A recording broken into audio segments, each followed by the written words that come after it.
Everybody has one podcast. We are back. Yes. Another week. So much going on in the world of sports and so little time to discuss it all. I'm your host, Jason Flake. My co-host, Lance Reynolds, a.k.a. the People's Champ. What up, Joe? We want to thank everybody, man, for joining us once again, man. We like to start the show the same way each week, man, thanking the Everybody Has One family for a great week of engagement. We got thousands of views on the YouTube channel. We got great engagement all across the social sites. That is, Everybody Has the #1 sports podcast on YouTube. That's Everybody Has One spelled out sports podcast everywhere else. That's Instagram. That's Facebook. That's Twitch, that's Threads, and that is TikTok, man. Make sure y'all following us at all of those spots. And also, you can get the audio version of the podcast on Spotify and Apple Podcasts. Anyone dropping in, welcome to the show. Don't forget to hit the like button, subscribe. Make sure you share this on your own personal feed, man. And make sure you hit that bell notification when you subscribe on YouTube. When you hit that bell notification, please be sure to hit all so that you are notified every single time we post new content, new videos, new shorts, and of course, every single time we go live, which is every Wednesday at 8:30 p.m. or as close as we can get to it. Also, forget to drop a comment. Let us know your thoughts on tonight's topics. You can also follow us at all of those social media locations that I gave you just a minute ago. Man, we got a lot of topics to discuss tonight, man. We doing a big slate of NFL. We're going to discuss the AFC and NFC North. But first, I want to get to these Pistons topics. Before I do that, we do have a new presenting sponsor, as I mentioned last week, which is Clairmount 12 Premium Spirits. Clairmount 12 Premium Spirits. Toast to the life. Share with a friend. You can visit the website at Clairmount12.com. That is Clairmount, CLAIRMOUNT 12.com. And you can learn all about the premium spirits. This is our vodka and our peach bourbon on that side. So make sure you check those out, man. And you can learn all about the spirits. It's a black-owned spirit, of course. So check us out, man, at the website. You can learn about the memberships, learn about the spirits themselves, learn about how they're made, and all of that good stuff. So that is Clairmount12.com. Let's get into these topics, man, before we jump into the NFL. Got a little bit of NBA business, man. Of course, we got to do our requisite Pistons update every week, man. They're giving us something to discuss. I want to talk about these Isaiah Stewart comments. Oh, yeah. In an August 2026 interview, so just recently, Isaiah Stewart opened up about his trade from the Detroit Pistons to the Memphis Grizzlies, admitting he felt unappreciated and frustrated by a shrinking role during the playoffs. He also voiced support for teammate Jalen Duren getting a contract extension. Stewart spoke out regarding the ongoing contract drama, arguing that Duren proved his worth as an all-star and should be paid. He mentioned that the organization wanted Duren to prove himself ahead of last season, which he did, making it confusing why a deal hasn't been finalized. Stewart described his final year in Detroit as bittersweet after helping the team secure the Eastern Conference's top seed, but noted his playing time dropped significantly in the playoffs. He stated that putting his all into the team's culture change without getting consistent opportunities made him stress and question himself. Do Isaiah Stewart's comments concern you with respect to the overall team culture, or is he just a singular, frustrated voice? What say the People's Champ? I think those comments are very concerning to me, very much so, where when you look at where the team's at, where their key players are at. I mean, you can look directly at the Duren situation. Next offseason with Ausar, in 2 years with Cade. Mm-hmm. So, I mean, very concerning coming from, for all intents and purposes, the last 3-4 years, our culture setter. Yeah. So, I don't mean to be hyperbolic, but because it's Stewart and what his specific role was for this team, I found that to be a little concerning because I think he's right. I think he deserved to be, not, I don't know if treated better is the right term, but he deserved better communication. Sure. More concise communication. Yeah. No. Minimum. I agree. I think, like you alluded to, in and of itself, if this was the only thing that was going on, it would probably be less concerning. People have different levels of sensitivity, and it could, and sometimes in the playoffs, matchups dictate who gets what minutes and all of that. And in terms of the Jalen Duren comments, he's going to take up for his friend. And I would expect that most players would probably side with a player. Sure, you know what I'm saying? Like in these types of negotiations. However, I think when you look at the fact that there's a contentious contract negotiation going on with Jalen Duren, when you heard the story about Cade going out and attempting to recruit other veteran players to be traded here unsuccessfully. Yeah. Like when you take all of these things in concert, it now looks concerning. It's like, oh, okay, so, it becomes clearer like, oh, so how are we going to get blue chip talent to come here? It makes the finish look bad. Yeah, it becomes that question because our last lottery pick is not a starter. We are all NBA player. We're haggling with him. We don't want to pay him. Right. We can't get blue chip talent to want to be traded here. And as we've talked about ad nauseum. I think we've said it on the last 3 shows. We're not a free agent destination. So how are we going to get blue chip talent to come here and play with our superstar? Right. Like you said, when his contract negotiation comes up, how are we going to convince him to want to stay here? Right. Because, we saw LeBron after his first 7 years in Cleveland, when, he felt like they could not adequately field the team around him. Mm-hmm. He's not going to spend his entire career here on good vibes. Right. You know what I'm saying? Like, just because it's good vibes and he loved the city. Like he's going to want to, at some point, be concerned about his own legacy and winning. And he should be. Right, absolutely. So I'm like, again, not to get off onto the same points over and over again, but it's like, at some point, you got to get concerned about the way this makes the organization look to other players because, you can dismiss this out of hand as just a disgruntled former player. And again, like you could do that if this was the only thing that was going on. To your point, brother. Go ahead. I'm going to be real quick. We're still paying Tavares. Right. He didn't want to come here and coach. That's true. No, that's a great point. You get what I'm saying? That's a great point. So we have overpaid before. Yeah. So, like, to your point, what is the solution? Yeah. Because we've overpaid. Right. And we've had to settle. We've gotten fortunate, but we've had to settle for, let's give this guy a try. In terms of the coaching, we just happened to cash out. So, it's concerning, bro. Yeah, no, I agree with you. I'm concerned about how this makes the organization look, and I'm concerned that the organization is not concerned about how this makes the organization look. Right.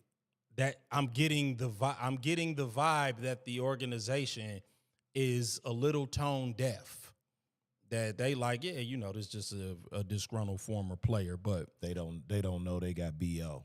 Right, exactly. Yeah, exactly. Yeah, they in the club dancing around, waving their arms, and it smelled like a vegetable bar in that mug, and they like, man, somebody funky. Many individuals within the Detroit Pistons organization view Ausar Thompson as the team's second best player behind Cade Cunningham, ranking him ahead of center Jalen Duren despite Duren's all-star status. The internal valuation has notably influenced ongoing contract extension discussions and strategies regarding the young core. Thompson is recognized as a culture-setting competitor whose athleticism and transition play drive winning plays outside of traditional box scores. He has also been praised for his high-end perimeter defense, versatility, and ability to lock down opposing primary scores. Internal belief and Thompson's long-term ceiling has shaped how the franchise approaches financial commitments to other young rising players like Duren, presumably impacting how high they have been willing to go in terms of annual salary. Are the Pistons correct to, number one, regard Thompson as the second best player currently, and number two, to allow that to impact the Jalen Duren contract negotiations? What say the people's champ?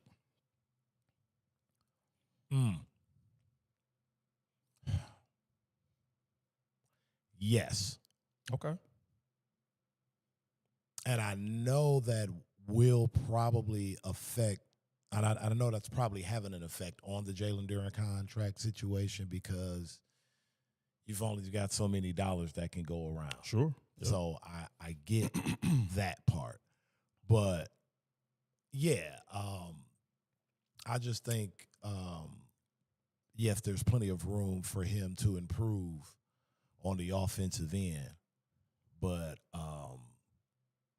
and, you know, I hate to overdo it, but I just think defensively, Ausar is trending to become one of those kind of guys. Oh, yeah. Yeah, no, defensively he's outstanding. And again, I love JD and you know, what he brings to the team.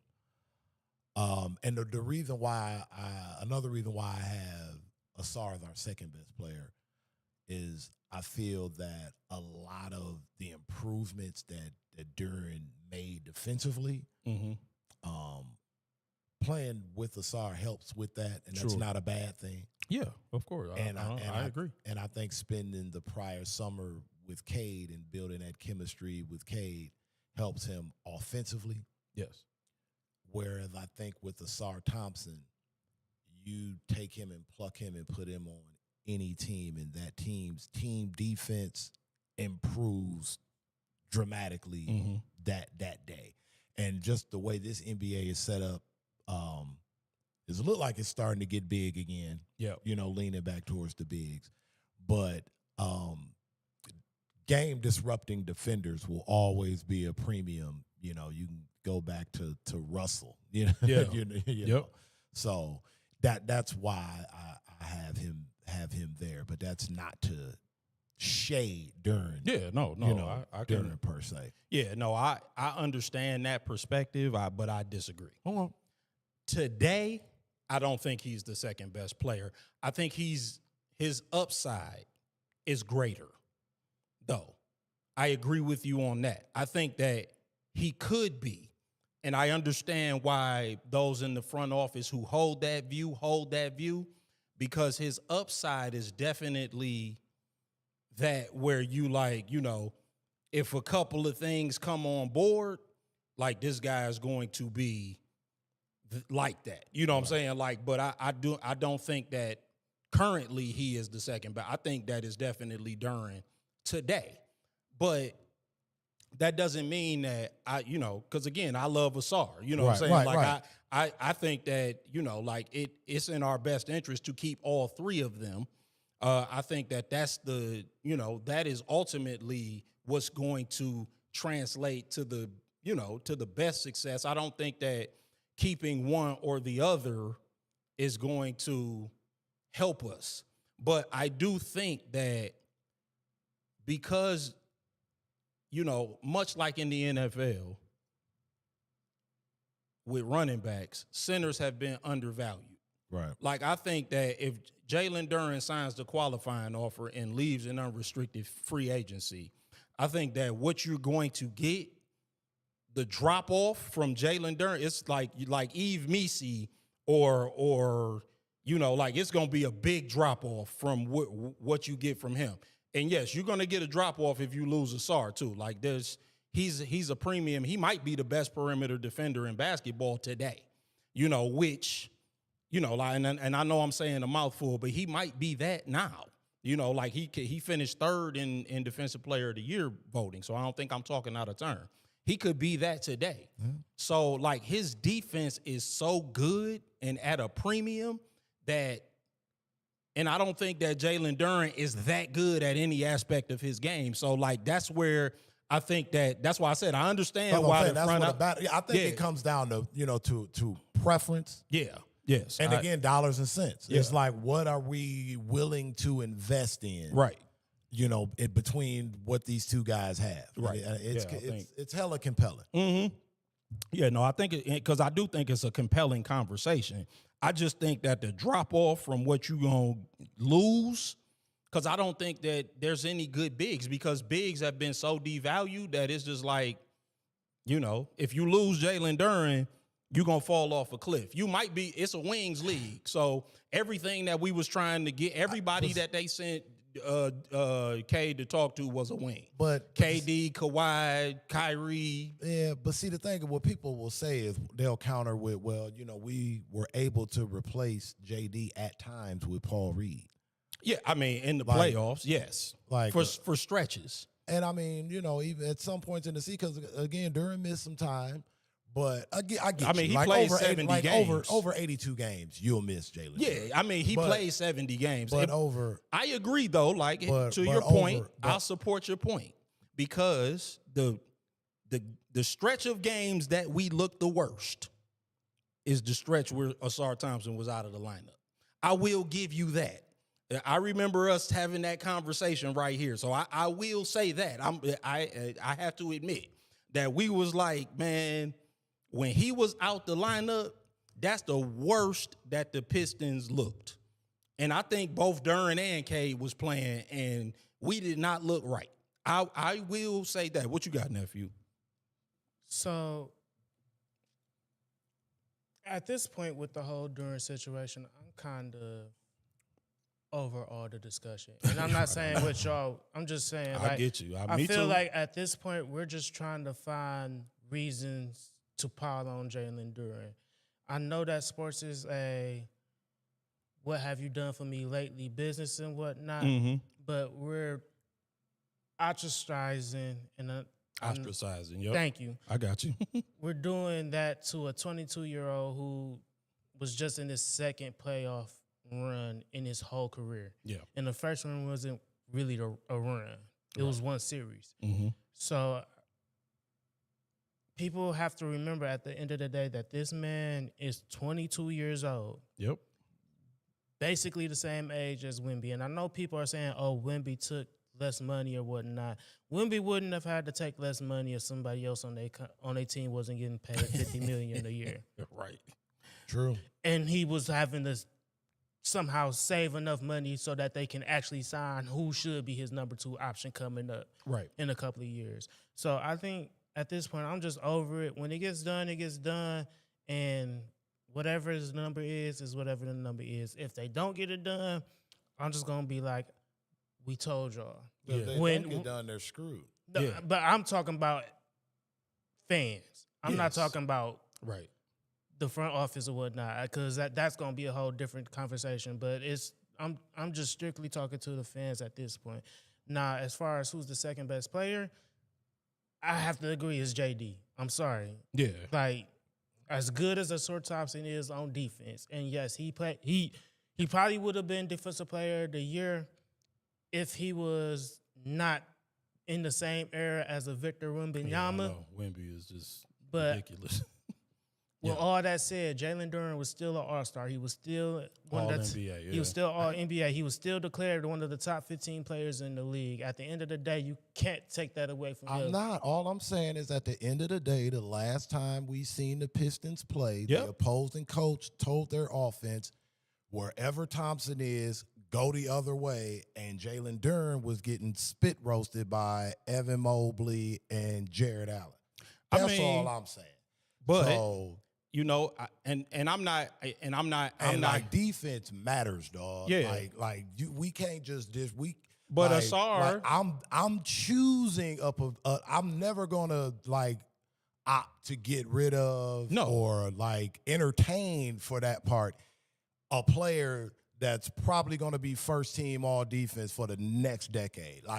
We're locking him up, and that's no doubt probably going to be my second best player, unless if Jalen Duren does what he does in the regular season and continues to trend and do that in the playoffs, I think he's unquestionably the second best player on this team. Right. But that precipitous fall off in the play for 2 rounds, these were 2 7-game series. Yes. So that does matter. I'm not trying to pile on him, but I'm not just going to disregard it either because. But what we not gonna do though, we ain't gonna sit here and act like Ausar had a great playoff run.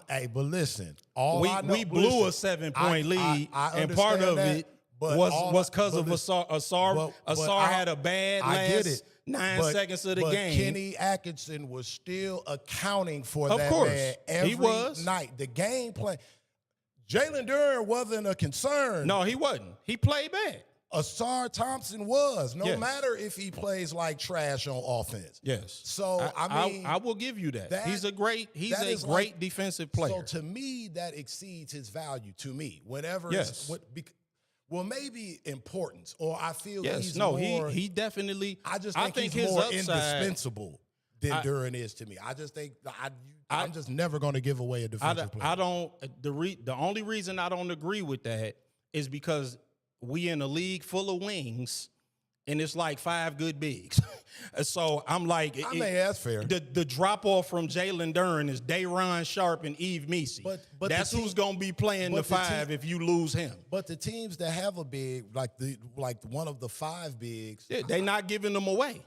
Yeah, but you got Wemby Joker. Yeah. That's what I'm saying. The corpse of Embiid. That's what I'm saying. It's 5 good bigs in basketball. I'm the problem is that's why I'm like. But what I'm saying, but what I'm saying is this: the big that we have, when it mattered, he wasn't the advantage that having one of 5 bigs in the league should have garnered us. He's 22. That's not gonna last for always. He's not even in his prime. He ain't in his prime. I hope not. And he was playing against guys who are. He was playing against guys he should have been better than, and he was better than all season. Yes, but they're in their prime, and he's not. He can't push them around. Evan Mobley ain't in his prime. No, but Jared Allen is. Wendell Carter ain't in his prime. He is. He's 26 years old. Yeah, but his prime ain't good. But Jalen Duren's game is entirely in the restricted area. I agree with that. Well, he can shoot a little bit. He got to be able, They both need some development. They do. Now. Let's not. That's what I'm saying. They both need a lot of development. And we got to move on to the NFL. But let me just provide some perspective, because this is when you miss a Bill Davidson, because this is what Bill Davidson would go to Trajan Langdon and say if he was still with us. He would provide some perspective, because here's the perspective. Steph Curry at the end of this month is going to be eligible for a contract extension that's going to pay him $68 million a year. And I'm not comparing Steph Curry to Jalen Duren. I'm just giving you some context of what players are getting paid now. He would tell Trajan Langdon that Jalen Duren having a bad playoff run was a bolt of lightning from the gods. Because if Jalen Duren averaged 22 and 11 all throughout the playoffs, we still would have got knocked off by the Knicks. And Jalen Duren would have walked into his office and said, 5 years, 287, if you don't mind. And he would have been perfectly within his right to expect it. But now you can get him for $41, $42 million a year, which, again, that's not at the top. That ain't even a 25% max. You can get him for that now. Same thing with Ausar. If Ausar shot 35% from 3 on 6 attempts per game, he'd be walking into Trajan Langdon's office saying, 30% max, if you don't mind. He gonna get it. And he would get it. But because they are both flawed and younger, you can get them for less. See, the perspective is that people want them to be finished products now. If they were both finished products, we wouldn't be able to afford them both. We'd have to make a decision. But because they are both younger and flawed, we can get them both now. And then, yes, is that a gamble? Of course. Signing anybody to a long-term deal for a lot of money is a gamble. But now we can hope that they both, we can expect that they will both develop because neither is close to their prime. Right. I agree with that. And that is what you do in the NBA. If you're waiting for them to become finished products, both of them are going to be like, yep, bruh, we'll take the 30% max, and then you in the second apron, and you can't have them both. But I think Ausar, he don't have to shoot 35% from three next year on 6th attempt. If he makes another first-team all-defense and his contract, he going to get a max deal. Yeah, I mean, here or somebody. The rookie extension for him right now is, I think, like 32 and a half.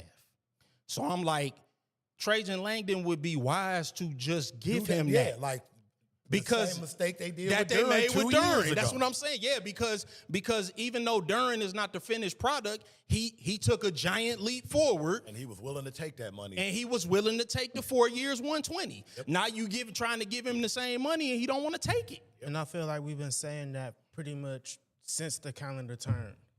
That what this whole Jalen Duren situation is going to end up affecting Ausar on the back end, and I think it's just gotten louder and louder with that over the summer as we've seen how this played out. No doubt, man. So at any rate, man, we got a lot of NFL to cover, man. Before we hit that, man, I just want to say this broke, a little bit before we came in here.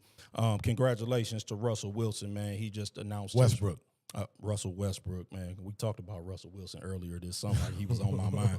Russell Westbrook, he announced his retirement from the NBA today after 18 years, man. Salute to him. We will definitely give that announcement the attention that it deserves next week and talk about where he ranks in the pantheon of great point guards. But I'll take your thoughts from the People's Champ before we get into these divisions, these North divisions. What a lightning rod. Maybe that he was. Maybe one of the, if not 1B polarizing player of the era. Absolutely. Immensely talented. Oh, yeah. Never cheated you. No. Never cheated the game. Yep. Great motor. And can still play today. I agree. And contribute. So, he's going out on his sword. And we'll get more into it next week. But, first ballot moonwalking in the Hall of Fame. Most definitely all of that. Let's get into this AFC North, man. Let's talk about the Baltimore Ravens first. All right. Because they've had an interesting offseason and they got some great storylines. The Baltimore Ravens enter the 2026 season under new head coach Jesse Minter, replacing longtime leader John Harbaugh alongside new offensive coordinator Declan Doyle. The transition brings a revamped coaching staff, a fresh offensive system for Lamar Jackson, and key roster battles across training camp. Minter enters his first year with high expectations, earning early praise as a dark horse Coach of the Year candidate. The new offensive coordinator is installing a system that aims to give Lamar Jackson more pre-snap autonomy and decision-making freedom at the line of scrimmage, is taking significantly more snaps from under center during 2026 training camp. Jackson noted he hasn't operated consistently from under center since youth football, but has embraced the shift to improve play action effectiveness and keep defenses off balance. Is putting Lamar Jackson under center this deep into his career a risk, or is it potentially an effective wrinkle? Would say the People's Champ. It's football. Every snap's a risk. So, it's all. That's a good point. It's all about, the guys up front. And can they give him, the consistent time to make the throws? I think that it was probably long overdue to kind of shake things up in terms of their scheme. Sure. So I think it can be a good thing to at least try. And if you have some success with it, it's another look that I think at this point of Lamar's career that he can just kind of add to the arsenal and audible out of if need be. Yeah. So I mean, I think it's something that you keep your eye on. Yeah. But I don't necessarily. I think to put a bow on it, I think Lamar's capable of handling it. Yeah. You know what I'm saying? I think he's smart enough, and I think he's athletic enough, and I think he's durable enough. Sure. Where they can get a large enough sample size of it to see if it's the right decision. And to your point, Lamar has expressed that he is comfortable with the transition. I'm a tad skeptical about it, you know what I'm saying? But, I mean, I don't think they're going to run it, more than maybe 10, 15% of the time. Yeah. The only reason I'm a tad skeptical is because the one thing that makes Lamar dangerous is his legs. True. And I think that he operates better with more room out of the pistol and the shotgun. But, again, I do think it gives them an effective wrinkle.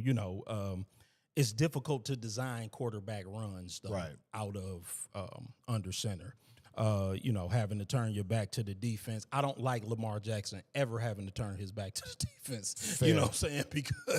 Because Lamar Jackson, whenever he's facing the defense is nervous. Right. But yeah, but I tend to agree. I think that he'll be able to handle it. I don't think it's going to be a situation where it's going to be something that's beyond him. What you got? I just want to ask you, do you think it's Baltimore is at a point where it's like, what is it at this point? Like where they're just trying something to try it. Where it's just like, because Lamar's proven, he's a two-time MVP. But I guess he still needs that playoff run, of course. Sure. But I mean, in terms of showing the ability and capability, it's just kind of like, okay, what else do we have to do outside of? I don't think this is the wrinkle he needs. Yeah, you know what I'm saying? So in year 9 after 2 MVPs, but I guess like really it's like the why behind this whole thing. I mean, I think that it's probably more for Derrick Henry than it is for Lamar. I think Derrick Henry probably can get downhill a little better out of this. What you got, nephew? You kind of took out where I was going with you. The question I have is with the move to under center. Yep. And Derrick Henry, while yes, he's a physical specimen. Mm-hmm. I think everybody knows that there's a lot of miles on those tires. A lot of tread on them. Mm-hmm. And we're not talking about just in the NFL. We're talking about going back to high school, college. No, I'm talking about back when they was telling him 400 carries in high school, which sounds absurd to me at the end of the day. So my question to y'all is, I got 2 questions. What do you think the move? Do you think this move, the success of this move, is dependent on how healthy Derrick Henry can stay for the whole year? And then the second question I have on that is, I don't think we looked at the Ravens defense last year as one of those units that we come to expect from a Baltimore defense. Right. How do y'all feel that the additions of Trey Hendrickson and the Calais Campbell might fare for that defense? First of all, Calais Campbell is our age. I can't. It's funny that he's still playing. No, it's interesting that my next thing was getting into Jesse Minter's scheme and whether or not he would insinuate them having a better defense. I do. Actually, their defense was top 10. They were top 10 in total defense. They got better as the season went on, but early, they missed a lot of tackles early. And to answer your first question, nephew, which is that's a great question. My concern and what I was going to get into is the health of Lamar Jackson. Okay. Because, Derrick Henry, he is a concern, but, I got into a conversation this weekend. I wasn't even really going to go into this whole thing, but I got into a conversation this weekend about the durability of running quarterbacks in general, because my only misgiving about the Ravens is Lamar, because Lamar, I think he only missed 3 games last year, but when he was there, he wasn't right. Mm-hmm. He was really banged up, really nicked up.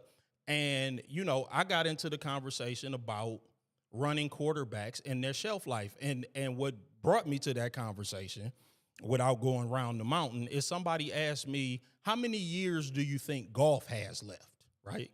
And I guess my answer shocked them. I was like, 7 to 10? He was like, what? I'm like, yeah. I'm like, golf gonna play I said pocket passers play forever. I'm like, Matthew Stafford is older than Cam Newton. I'm like, Matthew Stafford had microfractures in his spine when he was in Detroit. And people, I said the Rams drafted a quarterback this past draft. I'm like, they've been plotting old Matt's demise for many years now. For a minute, bro. And he just won the MVP. I said pocket passers last forever. Jared Goff has not missed a game in 4 years. Them dudes stay upright forever because all they need is to be able to do 3 steps, 5 steps, 7 steps, and let it go. Yep. I'm like, it is the running quarterbacks who have a shelf life. Or when old ones try to run and they pop something like Aaron Rodgers. That's that part. And I'm like, Aaron Rodgers ain't even a running quarterback, though. No. Like, he's still running around Pittsburgh in the summertime trolling the front office. I'm like, he won't even do a quarterback sneak. So I worry more about the health of Lamar Jackson, because there's a due date for running quarterback. Same thing with Josh Allen. There's due dates on all of these guys, and they all getting up there.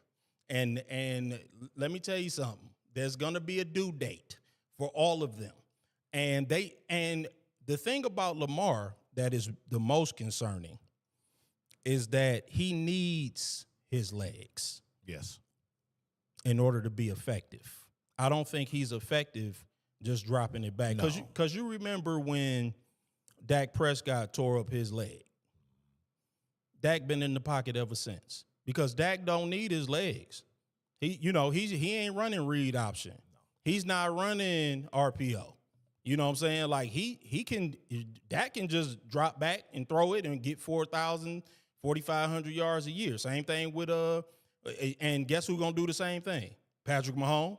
Patrick Mahomes ain't gonna be out there running and scrambling around no more. Oh no, he learned his lesson. Yeah, he learned his lesson. Patrick Mahomes gonna be in that pocket for the rest of his career.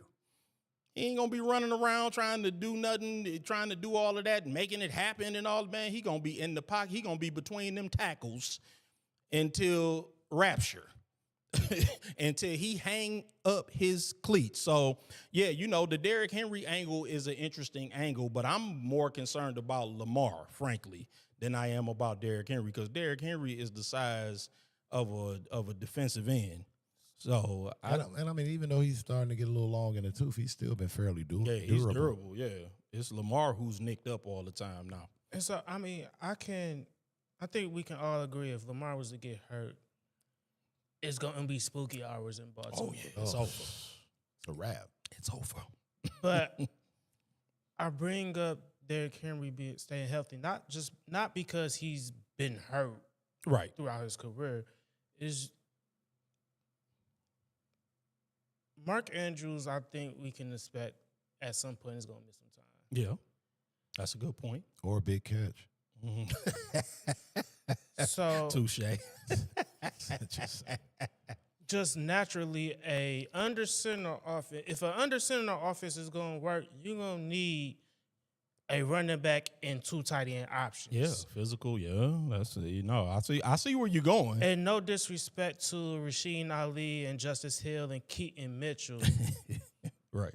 I just don't see them having the skill set to make an under center downhill running game work the way Derrick Henry can and alleviate some of that pressure from Lamar. Because, yes, we're worried about Lamar's health, but to your same point, I think Lamar is going to start being more conscious of where he's at on the field and trying to protect himself. Mm-hmm. And he has more control over staying healthy, unlike a Derrick Henry who doesn't have the benefit of the rules behind him as well. Right. No, that's all a great point, and you're right. I think that under center is gonna go out the door real quick. That under center will live and die with Derrick Henry. Yeah. That's a great point. That part of the playbook will be thrown out if something is to happen to Derrick Henry. I don't expect to see much of that if Derrick Henry is not on the field. Let's talk about the Jesse Minter aspect. Jesse Minter's defensive scheme is a multiple simulated pressure system, sharing concepts with Mike McDonald and Rex Ryan, by the way. It relies heavily on split safety zone coverage, cover 3 and cover 4, light boxes, and versatile hybrid safety nickel players, and high-efficiency pass rush without a lot of volume blitzes. It disguises coverages and fronts pre-snap to confuse quarterbacks while keeping rules straightforward for defenders. Historically, he's made an immediate impact on defenses wherever he's going. Will he make an immediate positive impact on Baltimore's defense, which was actually pretty good last season, ranking top 10 overall? What say the people's champ? Yeah, I mean, I think it just kind of boils down to how quick everyone buys in. Right. Because, again, it's like how we were talking to earlier, last year, early in the season, they struggled. They did. Yep. Lost some leads. Mm-hmm. A lot of fundamental stuff. Yeah. And I think Matabike missed some time, too, though. True. Mm-hmm. And to Nephew's earlier point, when you think of the Ravens, you know, outside of, recent history with Lamar winning MVPs, the hallmark's always been, defense. Mm-hmm. So that's right. If we're aware of that, for damn sure Minter's aware of that, and that's right in his wheelhouse. Absolutely. I'm interested to see how he's able to utilize Hendrickson's, his versatility. Yeah, no doubt. So I'm interested to see that. So I think just with his resume, the philosophy will be there. Yeah. Yeah, no, I just got to see if it meshes with the guys. Yeah, no question. Does he have the right athletes at the right spots that he needs for those packages? No question. Yes, the easy answer is yes, absolutely. When he took over at Michigan in 2022, the first year, they were number 7 in scoring defense in the nation in all of college football. By year 2, he was number 1 overall in total defense in the country. And by the way, he took over from some guy named Mike McDonald. Right. I wonder what he's doing with himself these days. And when he took over as defensive coordinator for the Chargers in 2024, they moved directly to number 1 in scoring defense. So, yeah, I mean, the guy has made an impact everywhere that he's gone. I expect that he'll do the same. I don't think that it's out of the question to call him a defensive genius. I mean, he's that adept. And I think that, he just knows that side of the football. So I expect Baltimore's defense to actually take a leap up. And again, they were actually pretty good last year. They've made some key additions, like you said. And Matabike is obviously one of the best interior defensive linemen in football. And with the addition of Hendrickson, I think that, I think they'll be good. I mean, I think Jesse Minter is just that adept on that side of the football. You think he makes them maybe a top 5 defense? Yes. Okay. Yeah. First year, instant? Yeah, I expect that. Now you factor that in, and Lamar and King Henry can stay healthy. Yeah. What's the excuse? Yeah, there is none. Okay. Yep. So, Baltimore Ravens quarterback Lamar Jackson battled a series of multiple injuries during the 2025 season that limited him to 13 regular season games. He missed a total of 4 games due to notable hamstring strain early in the year and deep tissue back contusions late in the season. Following his recovery from the early hamstring injury, Jackson dealt with a lingering run of minor physical limitations that severely cut into his practice participation through the middle and late stretches of the season, impacting his on-field rhythm. By all accounts, he was clearly not himself, as we just discussed. Do you expect a bounce-back season? Why or why not? Yeah, I mean, I expect Lamar to bounce back because, Lamar's a pro and he's competitive. Yep. That's from the evidence that he's presented to us throughout his career, he hears the noise. Yep. And he responds to the noise. Yep. I concur. Yep. I do think that, and like I said, we kind of already discussed the shelf life of running quarterbacks. I'm not, that way nephew kind of jumped my point a little bit, but I do, and that's the only caveat is that that the day is coming for running quarterbacks, though. Right. And where the use of those legs is going to slow down. Pocket passers, they seem to live forever, figuratively, yeah. You know what I'm saying? While that running quarterback, if he's truly dependent upon his legs, that time is going to come to an end. But that's when you pick up your phone and you call Steve Young. Yeah, exactly, yeah. Because he's probably about the best example, even still to this day, that you can kind of pull from out of the sky of a quarterback that relied heavily to have success. Yes, with his legs, to actually becoming a manipulator from the pocket, an effective pocket passer, and become elite. Yeah, that's a great point. Great observation. Yep. So that's the Baltimore Ravens. Let's talk about the Cincinnati Bengals. Oh, my Super Bowl pick from last year. Hey, man, you know what? You might have just been a year too early. The Cincinnati Bengals head into the 2026 season with a revamped defense featuring Dexter Lawrence and high expectations to avoid an early season slump. Breaking traditional trends, Zach Taylor announced that the Bengals' Big Four, Joe Burrow, Jamar Chase, T. Higgins, and Dexter Lawrence, will see limited game action in the preseason opener against Detroit. This strategy aims to prevent the slow regular season starts that have plagued Cincinnati recently. Teammates have noted a stark shift in Burrow's demeanor this summer. Jamar Chase jokingly described Burrow as looking effing pissed and playing with a hyper-aggressive urgency to end the team's 3-year playoff drought. Being that they are the only team in the division not to have changed head coaches, are the Bengals the division favorites simply due to continuity alone? What say the People's Champ?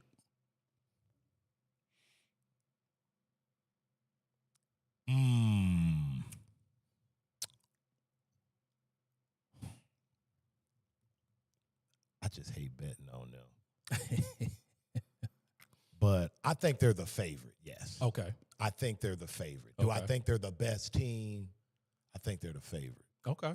I'm not mad at that. Yeah, I think they're I'm the not favorite. mad at that. I don't think they're the best team. I think because even though he hasn't coached a game for them yet, Zach Taylor on the other side of the ball, man, sometimes he just checks out, bro.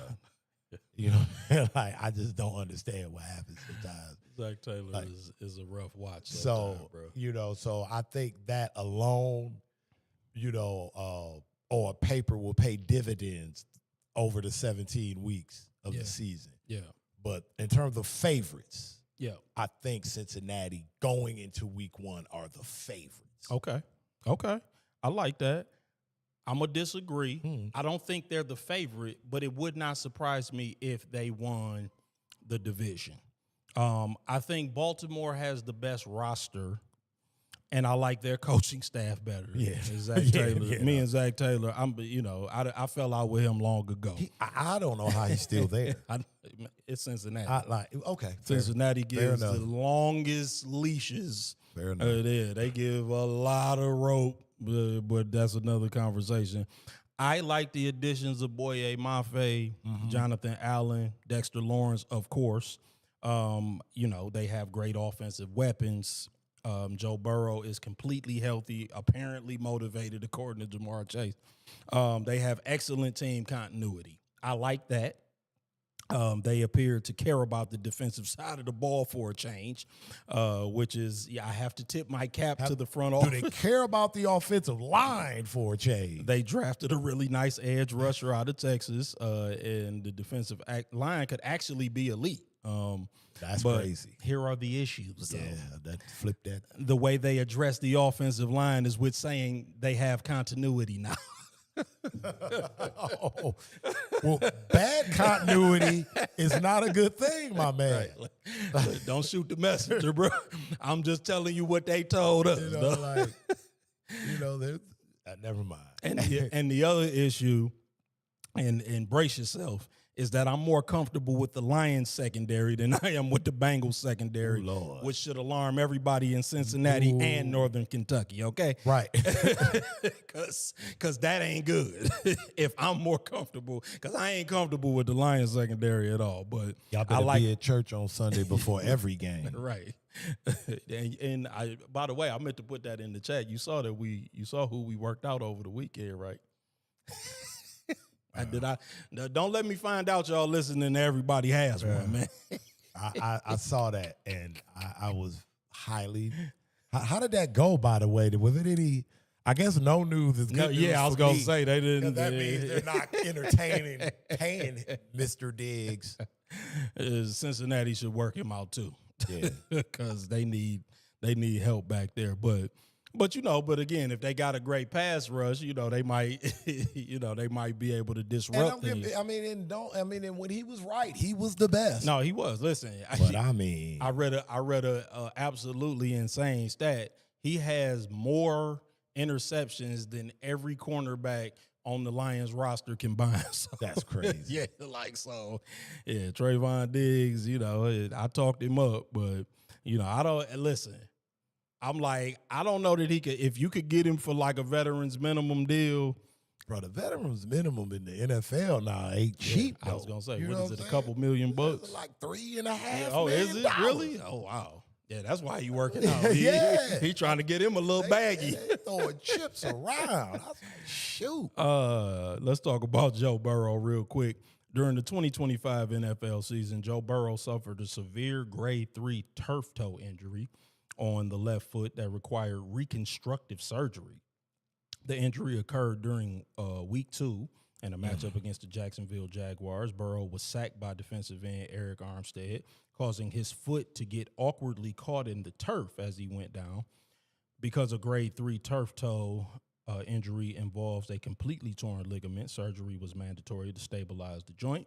The injury forced him to miss 9 games. He was placed on the reserve injured list on September 16th, and he spent over 2 months in a grueling isolation rehab process. He was cleared to return to practice on November 10th and officially returned to game action in Week 13. Joe Burrow is entering the 2026 NFL season with the third highest betting odds to win the NFL MVP award at plus 900, placing him right behind Josh Allen and Lamar Jackson. Do you expect him to live up to those expectations? What say the people's champ? I hope he does. Okay. Say that's the best you can do. I just can't expect it with Joe Burrow. I mean, you just can't. That the reality is when he's out there, he's one of the best. But that 4-letter word win has been his enemy, bro. I mean, those are just the facts. And I was going to ask you because, medicine's more so your lane than it will ever be mine. Is there like some type of special shoe or boot or protection around this toe? Mm-hmm.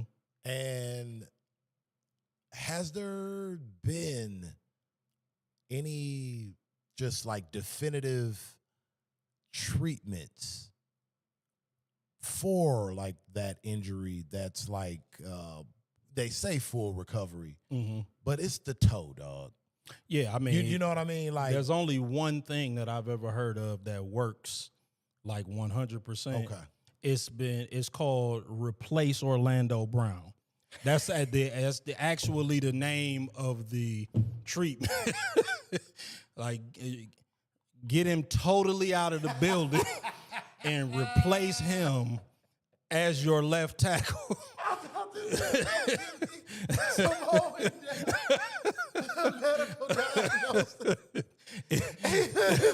Because he is going to get Joe Burrow killed.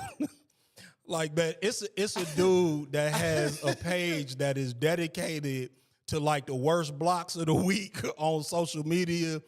And Orlando Brown is on this page an insane amount.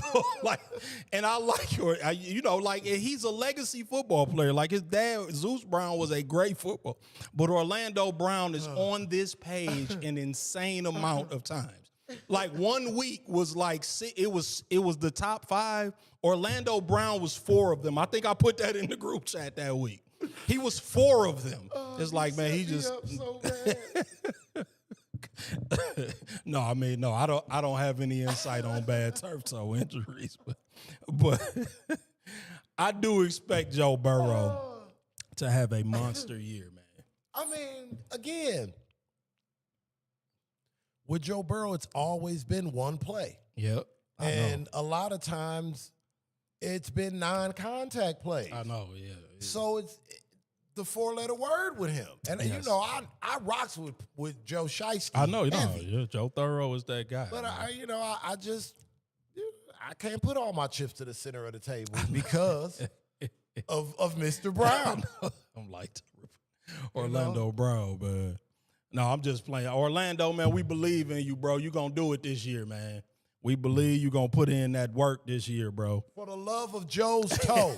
I know. Like come through. Stop, man. Yeah, but I believe that Joe Burrow is going to have a monster year. They have not made the playoffs since 2022. And let me say that if he doesn't, it's not quite time for the Justin Herbert treatment because he has gone to Arrowhead and beaten Patrick Mahomes in the AFC Championship game. He has blasted Josh Allen in Buffalo by 3 scores. I mean, like, you can't take that in the playoffs. You can't take that away from him. He has done great things. He's been to a Super Bowl. He's done great things in the postseason. But if he gets hurt again, it's time to start worrying about his durability. Yeah, for sure. So that's the one thing that I do. Time to start. Yeah. Because he was an old draft pick. Man, this dude is, look, bro, if you want my 100 opinion, I think Joe Burrow should have already won an MVP. Yeah. Like for real. So worrying about his health, this should be a high level of concern for the Bengals. Yes. Again, to your point, address the offensive line. Right. They have everything else. Yes. Everything else, they found a way to secure T. Higgins and Jamar. Okay. Right. Protect Joe. I agree. I'm that you needs gotta to put be the money in the offensive line. F them picks, F the luxury tax. Yeah. If you're going to go all in. Yeah. Gotta pay for Joe, those. 29 now? 30? Man, I would have to look.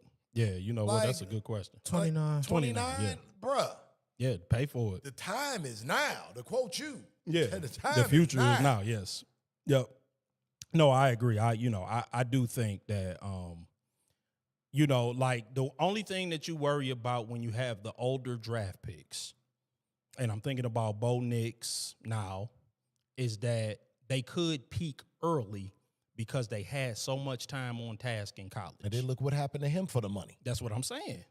Hey, This is exactly because they played a lot of games. That's a lot of wear and tear in college. For sure.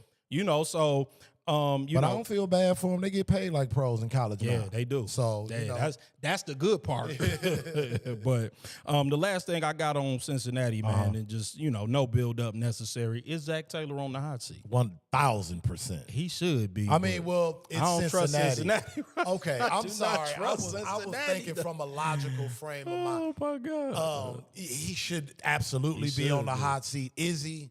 Who knows? Yeah. But let's talk about the Pittsburgh Steelers, man. Because in Pittsburgh, the Mike McCarthy era begins. The new head coach has instituted distinct structural changes. Man, come on, man. Don't do Mike like that. Including much earlier daily practice times and heavily scripted high-tempo 2-minute drill installations. McCarthy and his offensive staff have spent the summer completely remodeling the playbook to maximize veteran quarterback Aaron Rodgers, mirroring the West Coast principles that previously won them a Super Bowl together in Green Bay. Michael Pittman Jr. was 2010. Right. was acquired by the Pittsburgh Steelers in a blockbuster offseason trade, shifting late-round draft picks with the Indianapolis Colts and immediately signing a 3-year, $59 million contract, $24 million guaranteed.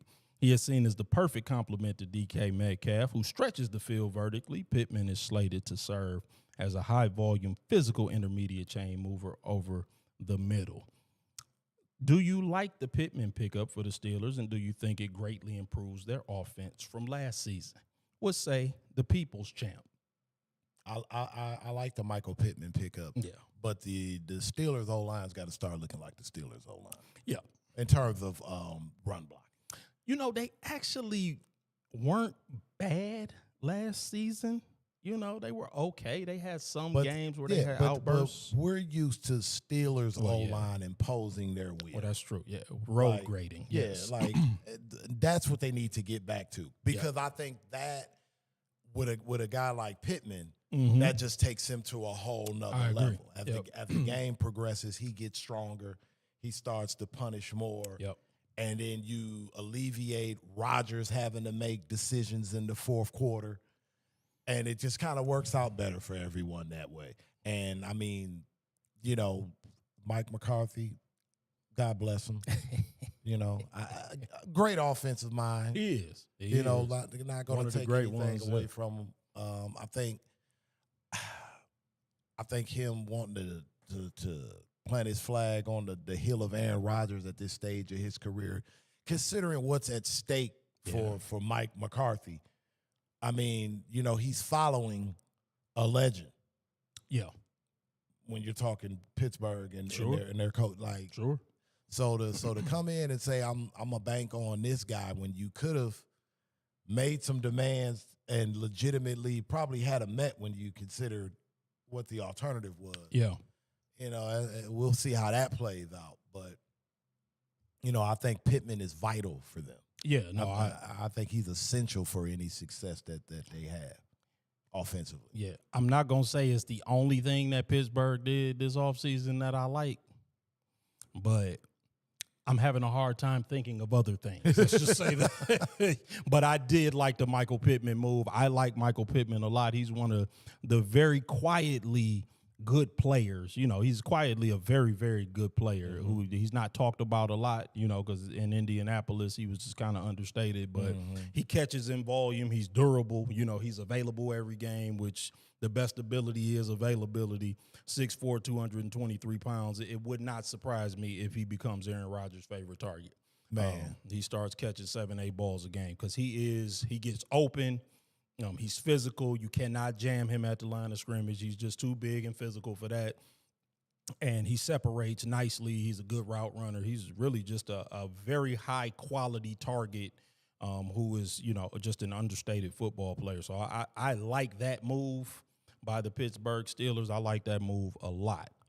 He's a complete receiver. He is. He's a complete receiver. He really is. He really is. He's a complete He's not a receiver. burner, but he's a really good route runner. He does everything else well. He catches over the middle of the field. He's got great hands. He's just a really solid football player. And the Steelers, he's going to be valuable to them for a long time to come.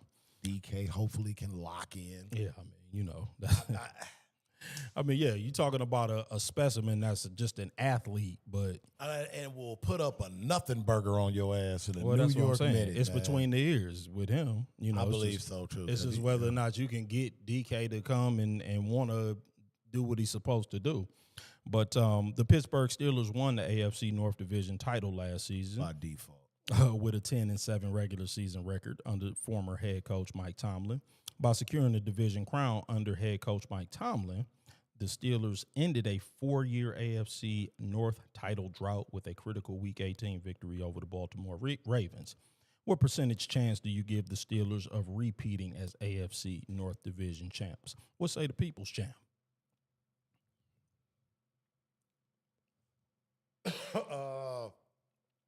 I'd say I give him 30%. Oh, that's generous. I'm just looking at that division and injuries. Yeah, you know, like Yeah, I mean, we talking Joe Burrow. Yep. Any given snap, Lamar, yeah, no, that's. We Lamar, talked about it. Lamar was in and out last. We chronicled it, yep. And then Cleveland still gonna be Cleveland.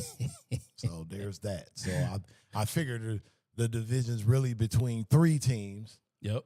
So I just took the 3%, shave the 3% off, and just gave them the even 30. Yeah, and I said 15%, but okay. But I said for the same reason as you, because of injuries. I mean, injuries could happen, and they could end up winning it again. But I don't think it's a good chance that both Lamar and Burrow get hurt again. Right. Like, I think I think the odds are against that happening again. So, but like Nephew said, I mean, you could have a Derrick Henry thing. You could have one of the receivers. Aaron Rodgers throw for 4,500. No way. No way. And then let me ask you this, because I thought about this when I was making my notes.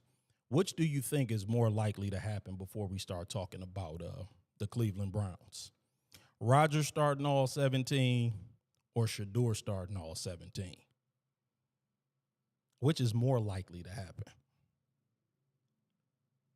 Rodgers starting all 17. That's what I said too. Because he's so cautious. He ain't going to take any. He won't even quarterback sneak.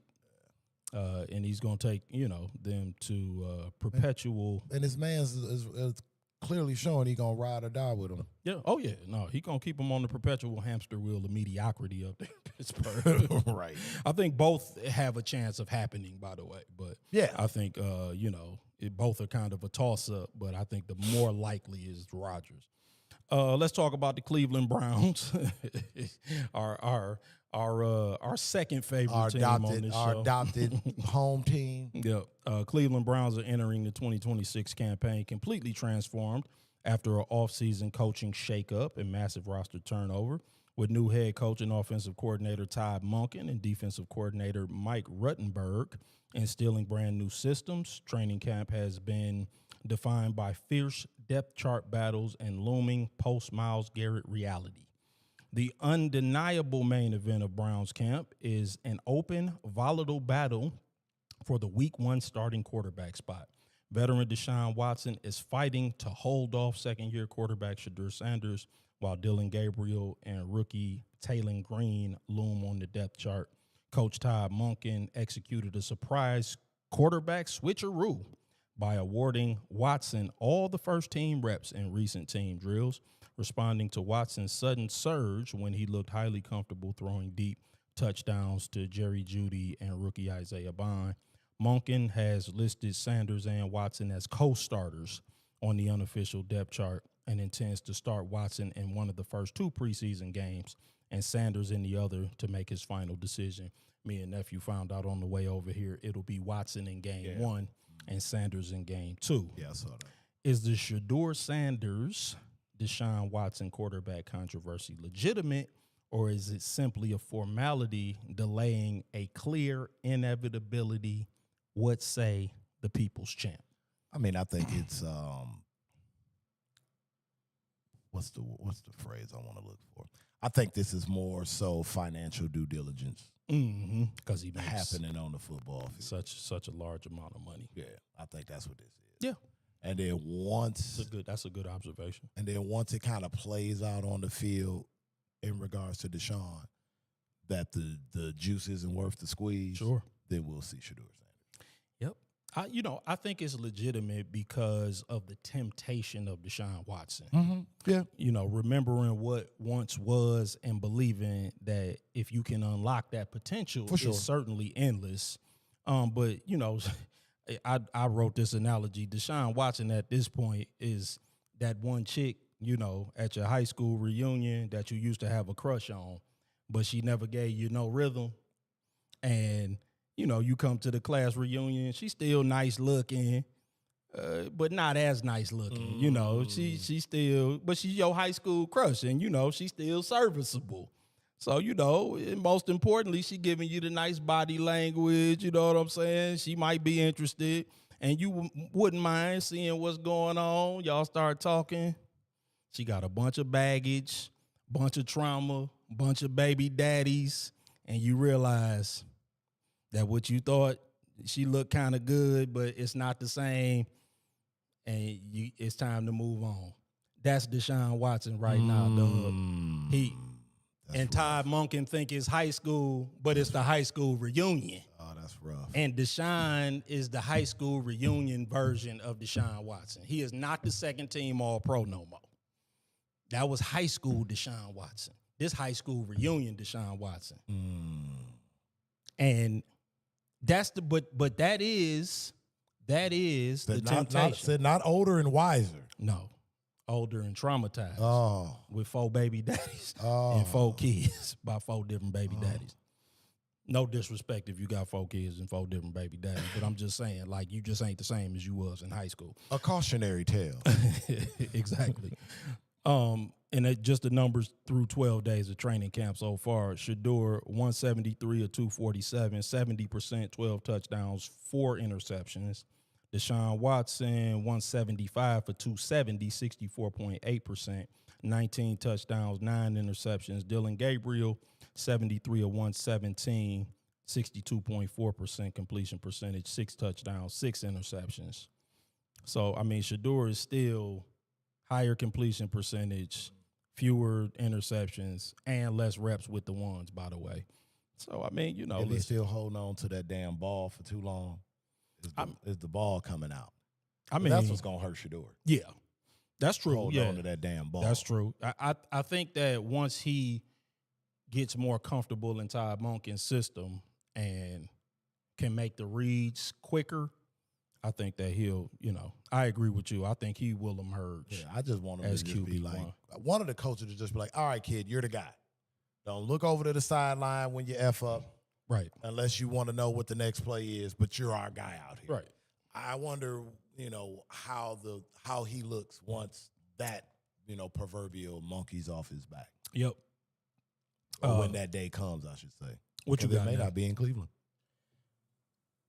I have to agree with Lance on this, and that this is just them doing due diligence on their investment. Because at this point, you've sunk so much money into the Deshaun Watson that contract experience is crazy that you have to try to get something out of it at this point. Yeah. So, word. and this is going to go into your next question. I feel like at the end of the day, when week 1 rolls around, Deshaun Watson will be the starting quarterback. Okay. Will he have deserved it? And this is not anything I'm talking about from his play strictly from what we've seen at training camp. Because there's been some ups, but there's also been some downs. Like, I seen a horrible hospital ball today. Right. And so I also want to say that if and when Shedeur do take over and he finally has, like Lance was saying, that proverbial monkey on that back, if it don't look the way we want it to look, and I'm just saying we as football fans as a whole. Yeah, no doubt. I think people going to have to come to the realization and accept the fact that, he might just not have it at this level. Yep. Yeah, I mean, that's true. I agree with that. I mean, not that Cleveland hasn't necessarily been an incubator for quarterbacks. And I'm not trying to pass judgment on somebody after 2 years. No doubt. I think what some people expect out of Shedeur, again, perception versus reality. Yeah, no doubt.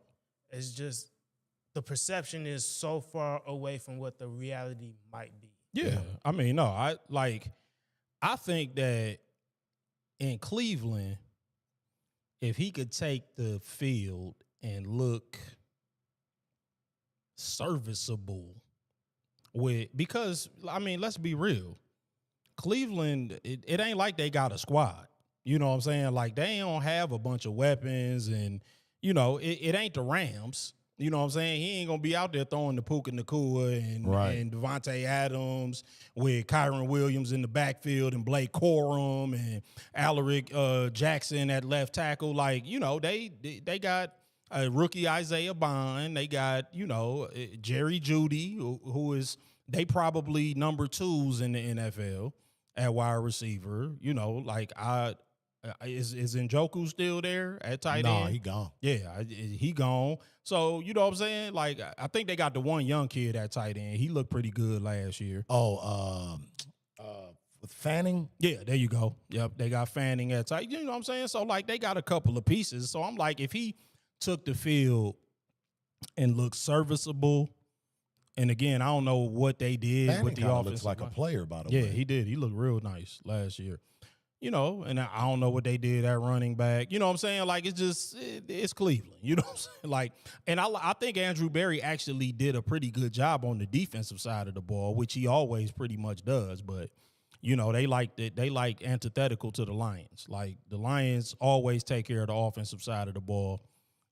Cleveland always take care of the defensive side of the ball. They got great players on. They got Grant Delpit. They got Denzel Ward. They got, you know, they got the kid from Michigan. They, you know, even when they traded Myles Garrett. Yeah, they got Jared Verse back. So, you know, like they seem to do a good job on the defensive side of the ball. But the offensive side of the ball is, you know, it's hit and miss. So, and I don't want what I'm saying to be taken as I think Shedeur is going to bust. No. I know what you're saying, though. I think, for me, I feel like Shedeur's ceiling right now, and this can change. He can change it over the course of the year, but I feel like if I was to look at the situation right now, I feel like Shedeur's ceiling feels like back half Geno Smith. Okay. Back half of Geno Smith's career, where like the front half looked bad for Geno, but the back half, there's quarterbacks you would take Geno Smith over a lot of other quarterback options. If you like had Seahawks, Geno Smith. Yeah. Like that's where right now. That's what I see Shedeur's ceiling as. Yeah, I mean that's actually not bad. You know, like I don't know. It's Geno hard. was able to get a bag. He was able to get a bag. I'll give him that. It's hard for me to. I can't even really make an assessment yet. Yeah, because I haven't seen what I would consider to be a real, you know what I'm saying? Like sampling. Yeah, like I can't say yet because, you know, like the Kevin Stefanski relationship was odd. Yeah. And you can't really tell what type of opportunity that was, you know, and then I agree. I'm like, I don't know, and I'm getting ready to get into some of the Todd Monken stuff because, you know, my next question was going to be, can we trust Todd Monken to make the decision? You know what I'm saying? So Monken is known as a blunt, loud, and intense coach who can lose his temper when execution slips. He famously admitted to being emotionally hijacked, unquote, during training camp with the Cleveland Browns, throwing his radio against the wall out of frustration over pre-snap penalties. Critics and reports from his time as the Baltimore Ravens offensive coordinator noted a tendency to abandon established weekly game plans mid-game. A prime example was the 2023 AFC Championship game where his offense infamously strayed from their highly successful run-first identity. In light of his old-school approach, can be trusted to make the right decision with respect to who should be the starting quarterback. What say the people's champ? No. No. Yeah, I mean, not at all. No. Yep. I mean, and that's kind of where we were at. I'm like, you know, I don't know. First of all, I'm on record saying that I didn't think Todd Monken was a good OC at Baltimore. I said that even before he got the job at Cleveland. I mean, we talked about it ad nauseum last season. Yeah, I'm like, I never thought of him as a really good offensive coordinator. So I'm not sure.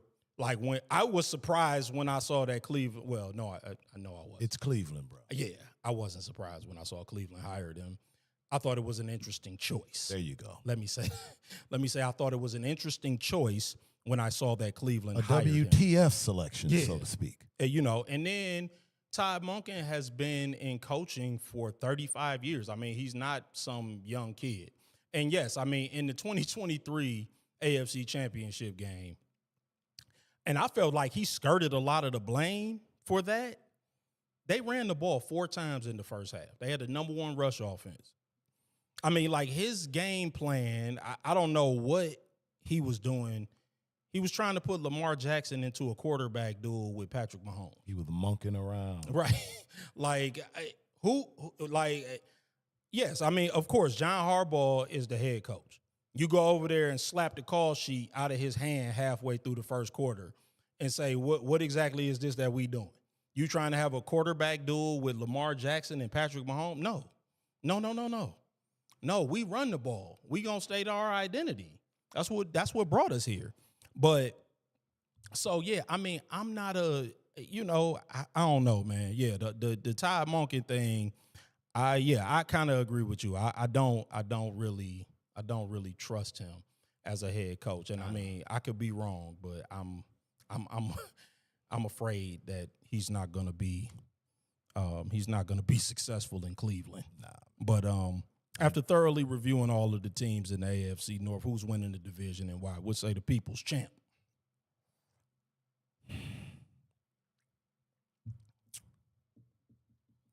I'm going to go with the Baltimore Ravens. Yeah, we agree then. Yeah, I'm going to go with the Baltimore Ravens. Because I feel like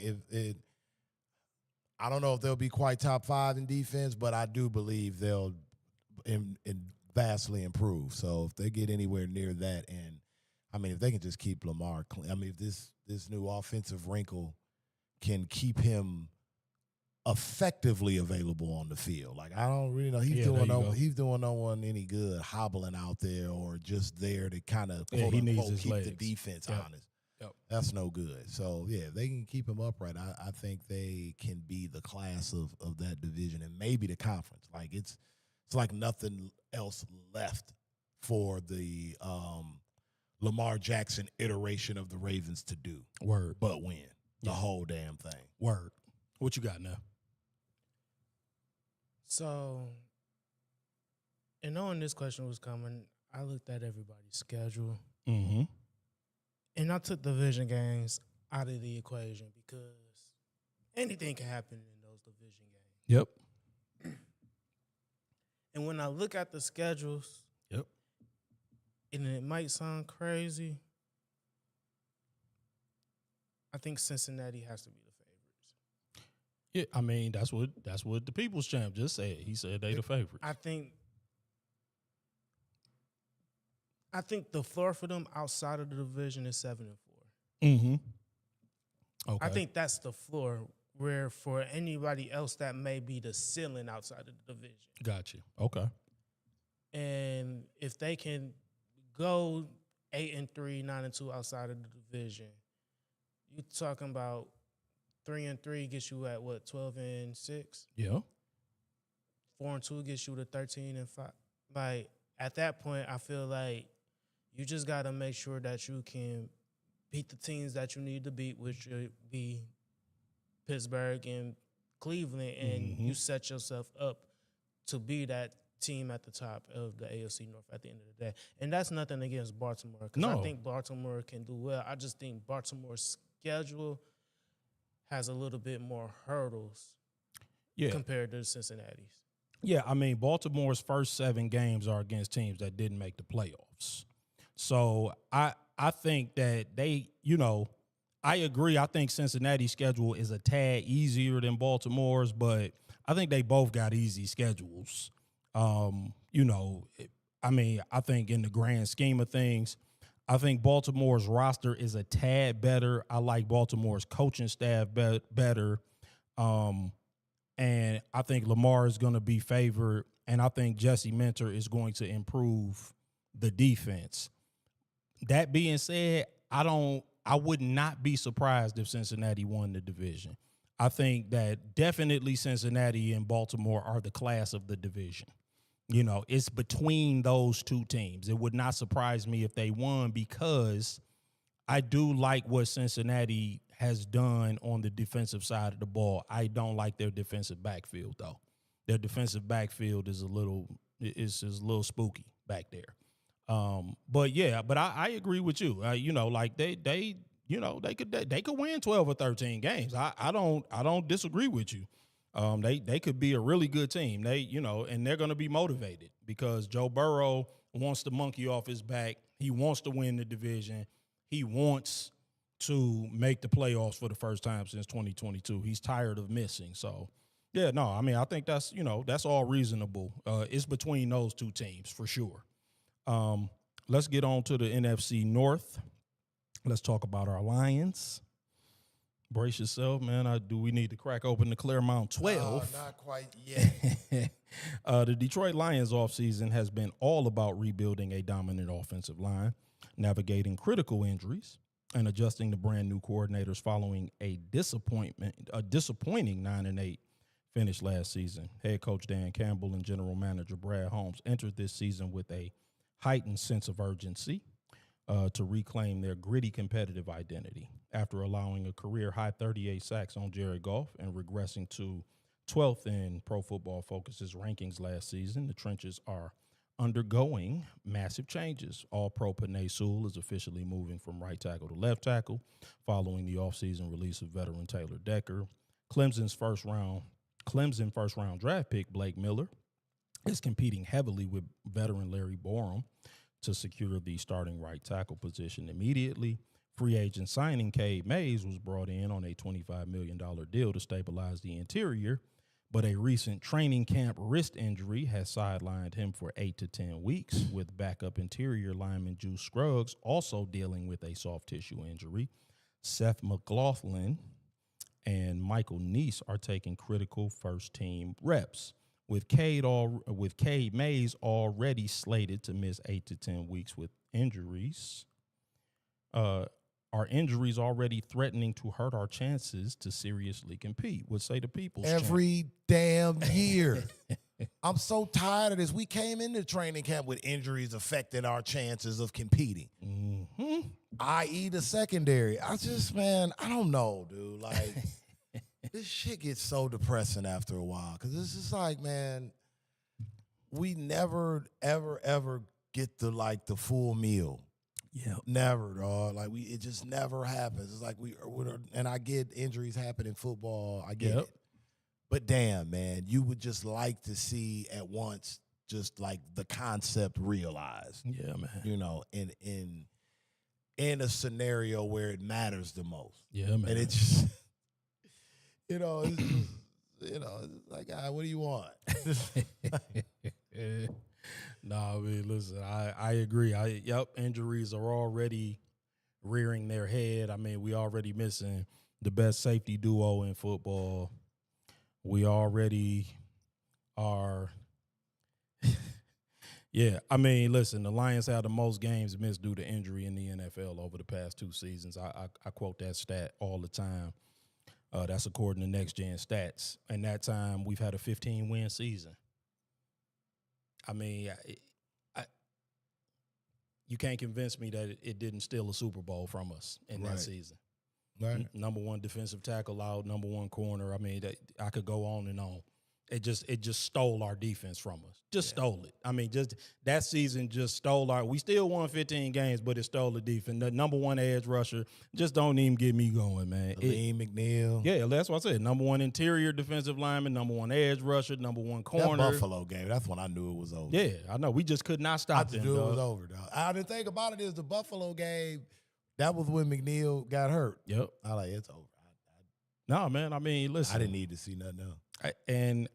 Listen, and some have suggested that we hire an independent auditing firm to come in and examine what we're doing to obtain so many injuries. Well, that's someone you.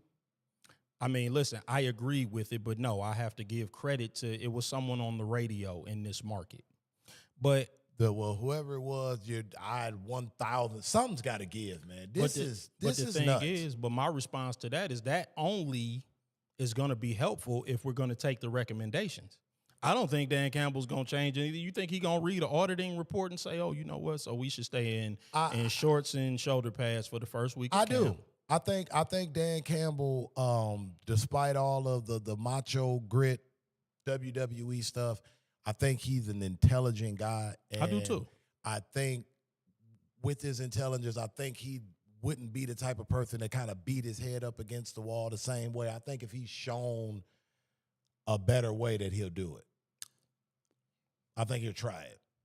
Listen, I think he's a logical guy. I do too, but I also think that it's not lost on him that we have the most games missed due to injury over the last 2 years. I think he knows that stat better than anybody. Right, for sure. And he has not modified the way that he runs his camps or his practices. But I think it's got to get to a point where he's got to see something's up. He sees it. Like you think he don't know it? Because you just said he's an intelligent guy. Like something's up, bro. You said he's smart. Because I agree with you. I agree that Dan Campbell's not a dummy. Like you first of all, to be a head coach in the NFL, those men are not dumb. Right. You gotta be pretty, you gotta have good IQ, good EQ in order to be a head coach in the NFL.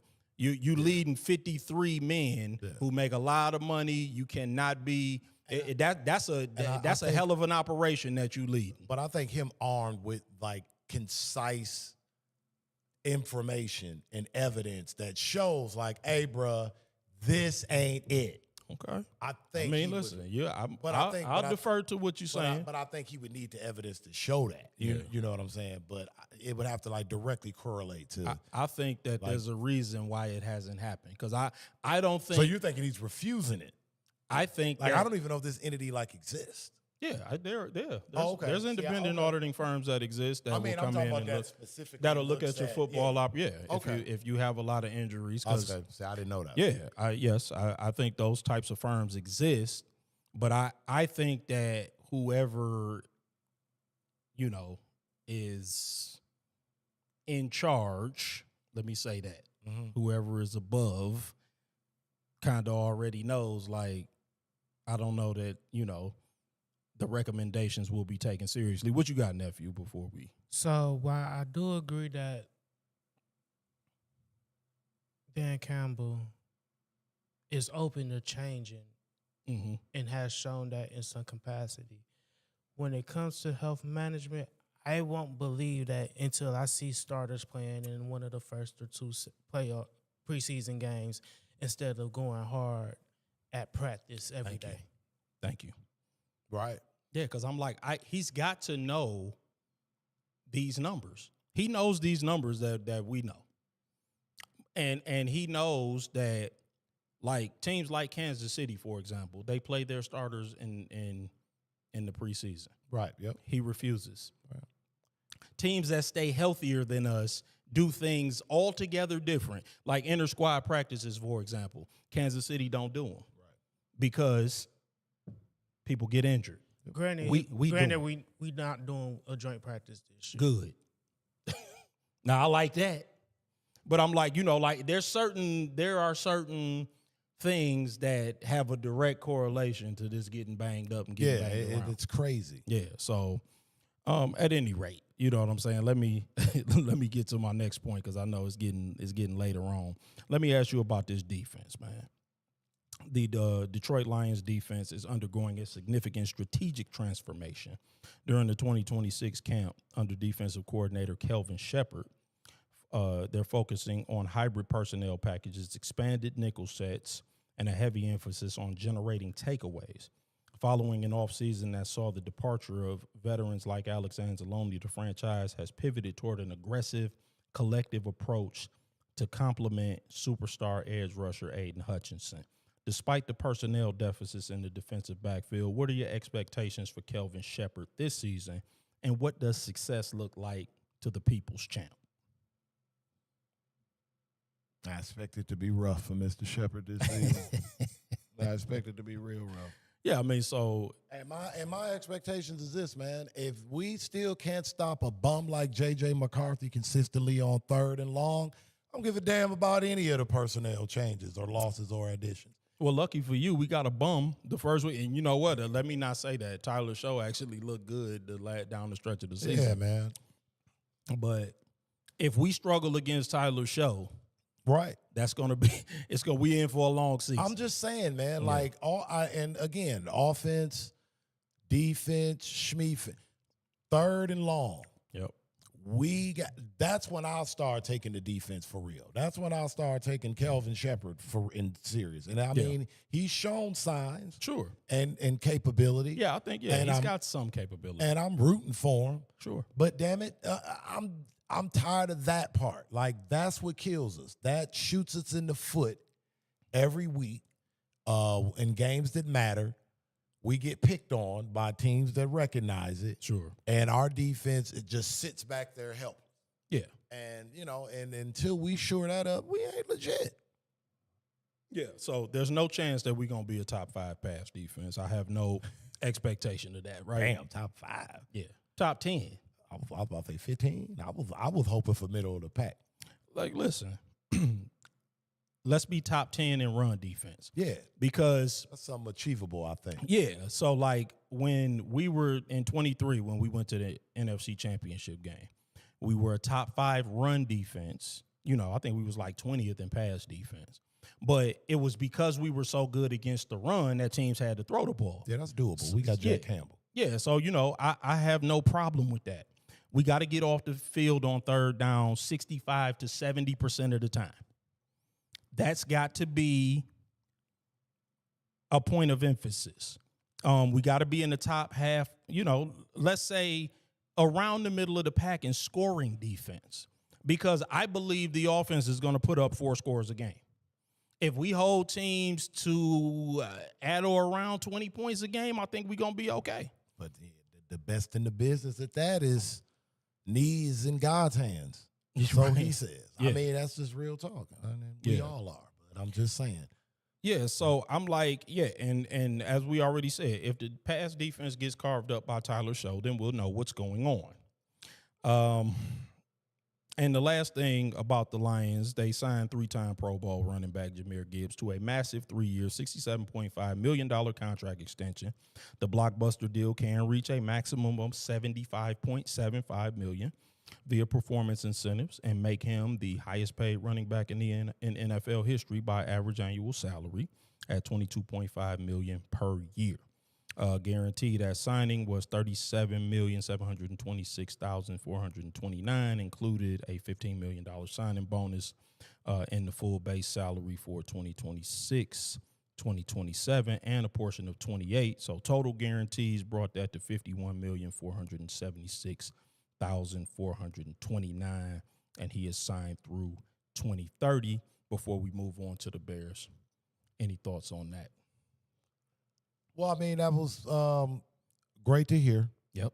It was one of 2 things that I was excited to hear coming out of there last week at Allen Park. Yep. Jahmyr Gibbs paid, Rod Wood retired. Oh boy. Hey man. That should have its own segment. Excuse me. Okay, let's get to the Chicago Bears. The Chicago Bears and Caleb Williams are entering their second season under head coach Ben Johnson. High-profile roster adjustments and key training camp battles across the depth chart.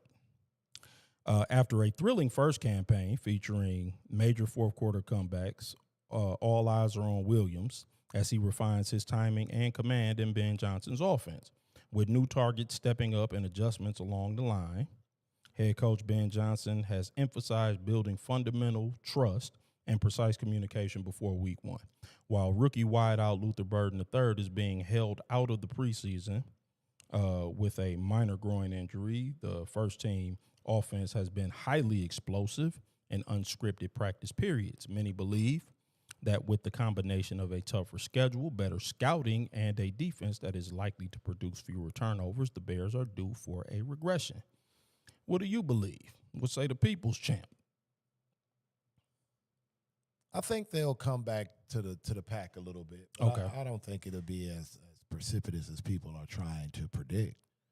I think Ben Johnson's a very capable head coach. I do too. Yeah. I think Caleb Williams is going to get better. Yep.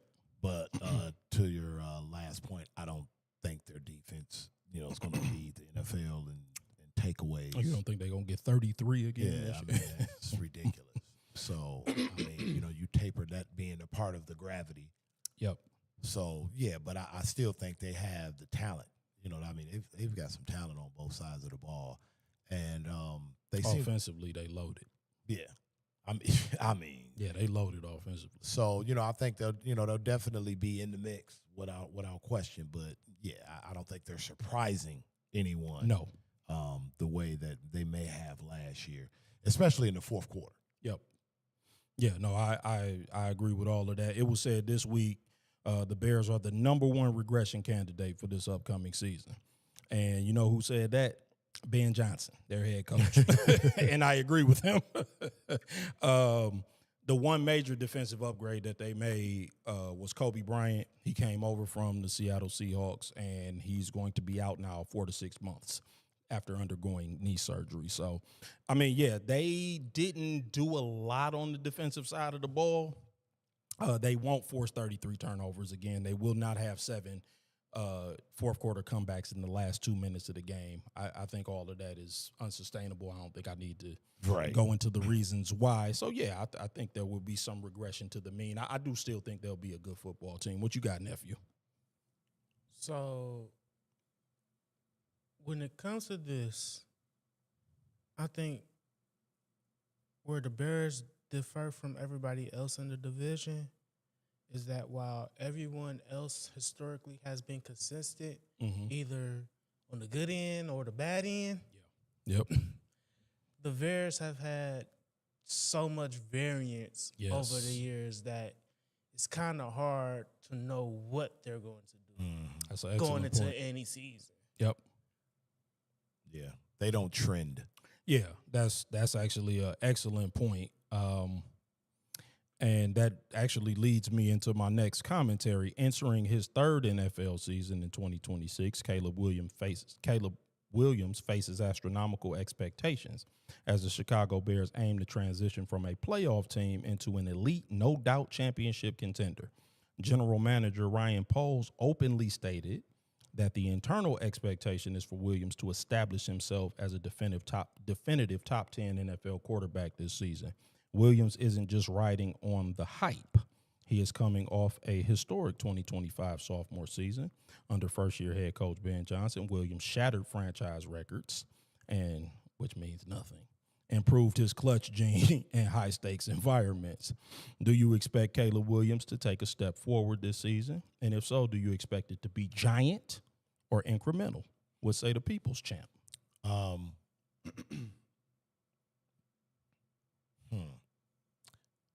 If he makes the right steps, I think you'll see it in you won't necessarily see it statistically. Right. I think you'll just see it from just his presence on the field. Okay. That's the biggest improvement I think that he needs to make is, the little things. Yeah, so you think incremental more than giant. Yeah, I think it's the little things because I think he has the giant things down pat. Okay. Yeah, like, he does the supersized stuff routinely. Yeah.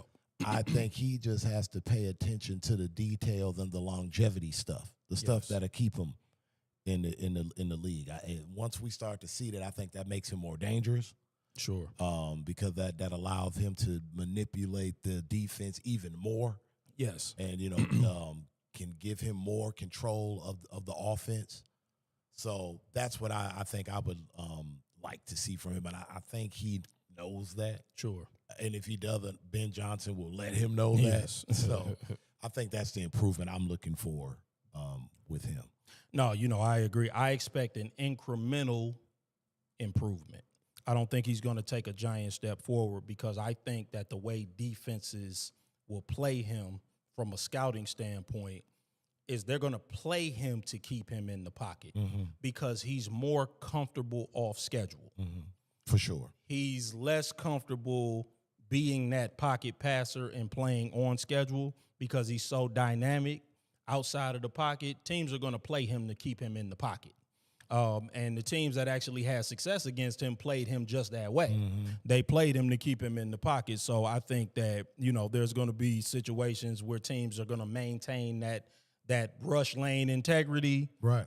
And they're not going to let him out of the pocket. He's going to be forced to be a decision maker from the pocket. He's going to have to come up to that center and look at the coverage down. They're going to take away the off-platform stuff, and they're going to say, beat us with the arm. And I think that it could be a rough start, but I think that incrementally he will get better. He has to stay with it. Correct. He can't get frustrated and bail with the legs because he knows he can. Yes. Got to trust the work. he had a 58% completion percentage last year. I expect that to come up into the low 60s. Well, I think 63 would be about a good number for him. And I think that's where the incremental improvement will be seen. But I agree with you. I think with the eye test, I think, you'll see that the 3-step, 5-step, 7-step drop and getting it out will, that'll get better. He'll be hitting the layups a lot more because we know, like, as you said, he does the off schedule stuff great. There's nothing missing there. So no, man, that's the Bears, and it's interesting with them. Like nephew said, they don't trend. Right. Typically, Ben Johnson and Caleb are trying to bring some consistency and some continuity to that franchise. Let's get on to the Minnesota Vikings. The Minnesota Vikings and head coach Kevin O'Connell officially named veteran Kyler Murray the team's starting quarterback before one preseason game. Murray signed a team-friendly one-year deal. Enough of that shit. Right. After being waived by the Cardinals. He beat out 2024 first-round pick J.J. McCarthy.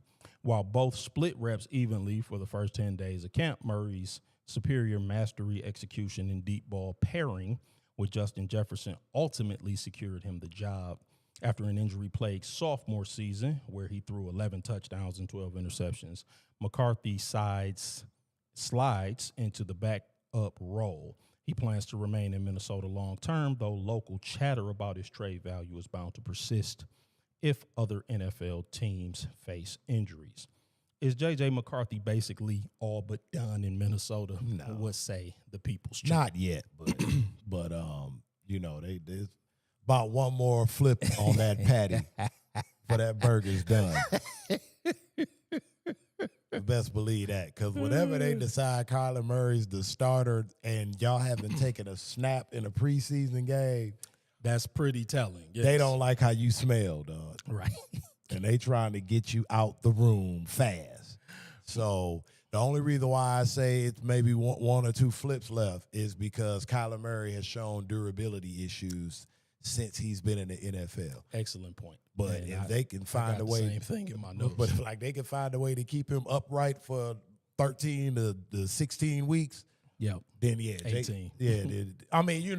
Where they could just get the bulk of the season with him. Right. Yeah, JJ gone. Yeah, so I agree with you. I don't think it's necessarily over. What you got, nephew, before I go? So I think my take on this is they had to make this move. Mm-hmm. Because I feel like if they would have done it the other way around and named JJ the starter first,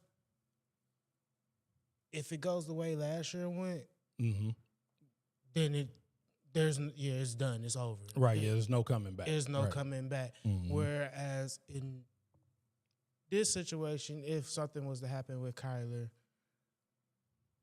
the situation can kind of be savaged. Because JJ can have a chance to, again, sit, which he already should have had enough time to sit back and watch and learn because he was out his whole first year. Right. But this gives him a chance to kind of see, again, what it might take to be a successful starting quarterback in the NFL and come in, if given a chance, and actually show some of the promise that he had coming into the league. Yeah. No, I agree with both of you. I don't think it's over for J.J. McCarthy. I think that if this was, I don't know, say San Francisco, Philadelphia, might be over. Okay. Because it's Minnesota and they've had Sam Darnold and Daniel Jones in the building in the last 2 years. They're going to take their time. I think that's what this is. Yeah. I think this is scab picking. Yeah, they're not going to jettison any quarterback from their organization before they take a nice, long look. They're not going to do that again. Yeah. Because the last thing they want is to have Sam Darnold out in Seattle balling, Daniel Jones over in Indianapolis balling, and J.J. McCarthy at unknown location balling. I think they know. because the good JJ on their team. But hold on, let me defend JJ a little bit though. And I'm a Michigan guy, so yeah, this hurts. And I'm not. So does this. Yeah, this hurts. so does this. But I'm gonna defend him a little bit. He had a hairline fracture in his hand. He wasn't really healthy last year. He's been hurt. Yeah, right. He could be injury prone. I'm like, But on the other hand, he had a concussion last year. He had a high ankle sprain. He hasn't really had that full healthy season where he could be the lone starter. That's number one. Number two, he did have some flashes of brilliance when he was healthy, namely against the Lions. I was there. I mean, but yeah, I know. Listen, they still NFL players, I guess. Like, I mean, against the Legion of whom? Yeah, I mean, listen, they shut down Baker Mayfield. Like, but that's fair. But my point that's fair. Is that I think that Minnesota's going to take a nice long look because Kyler Murray is not a long-term. He's on a 1-year deal. Bro, I'm not he ain't no long-term solution. Bro, no one's saying he's the answer. If you jettison J.J. McCarthy, you could end up looking for a new quarterback in a year. But what I'm saying is, though, what the hell is Kyler Murray going to do to show J.J. McCarthy while he's on the sideline with a clipboard that J.J. McCarthy can't go out in the field and just put his film together and watch on Tuesday? No, nothing. What I'm saying is I'm just looking at it from the aspect of the Minnesota Vikings. Okay. The Minnesota Vikings need to make sure that they squeeze the juice out of J.J. McCarthy. They need to make sure that if they jettison him from the building, that he ain't going to end up being another Darnold. Yeah, or Daniel Jones, who was also in the building. You know what I'm saying? Like that. So I just think that for their own peace of mind, they need to make sure that they aren't jettisoning another potential future quarterback because they're being hasty in their judgment process. Well, maybe get him a Jonathan Taylor and a Kenneth Walker III right. to turn around and hand the ball on too. Like, that may help. Right. You mean you don't like Jordan Mason? Never mind. But anyway, and so, yeah, and I think that, the whole Kyler Murray thing, and I'm, and again, Kyler Murray could very well work out. I'm not one of them people that's in the Kyler Murray camp either. And I'm not saying anything that I'm not saying that J.J. McCarthy is necessarily going to be a world beater. Right. I'm just saying that I don't know that we've necessarily seen the best of him. You know what I'm saying? Like we've gotten a full opportunity to really see him take the reps, fully healthy, the entire Minnesota team fully healthy, and him really getting that real vote of confidence and that real opportunity. I'm not sure that we've necessarily seen that. But go ahead, nephew. I think the thing we have to remember with Kyler as well is that the last time he had a receiver kind of close to this caliber was 2020, before DeAndre Hopkins kind of came to the end of his prime. And not to say that T.J. Hawkinson is Trey McBride, but I don't think he's that far off. Okay. So I think the potential is there for Kyler to come in and play well. I think the biggest question with him, and I think just saying with JJ right now, is can they stay healthy? And that leads me into my next commentary. The ceiling for Kyler Murray in Minnesota, according to many, is incredibly high, offering a dynamic dual threat skill set that head coach Kevin O'Connell has never had access to during his Viking tenure. By pairing an elite deep ball thrower with a master play caller and top-tier pass catcher, Murray has a legitimate path back to being an elite NFL signal caller. Do you believe the next reclamation quarterback, do you believe he is the next reclamation quarterback a la Sam Darnold or Baker Mayfield would say the people's champ? Or maybe Daniel Jones? Yeah.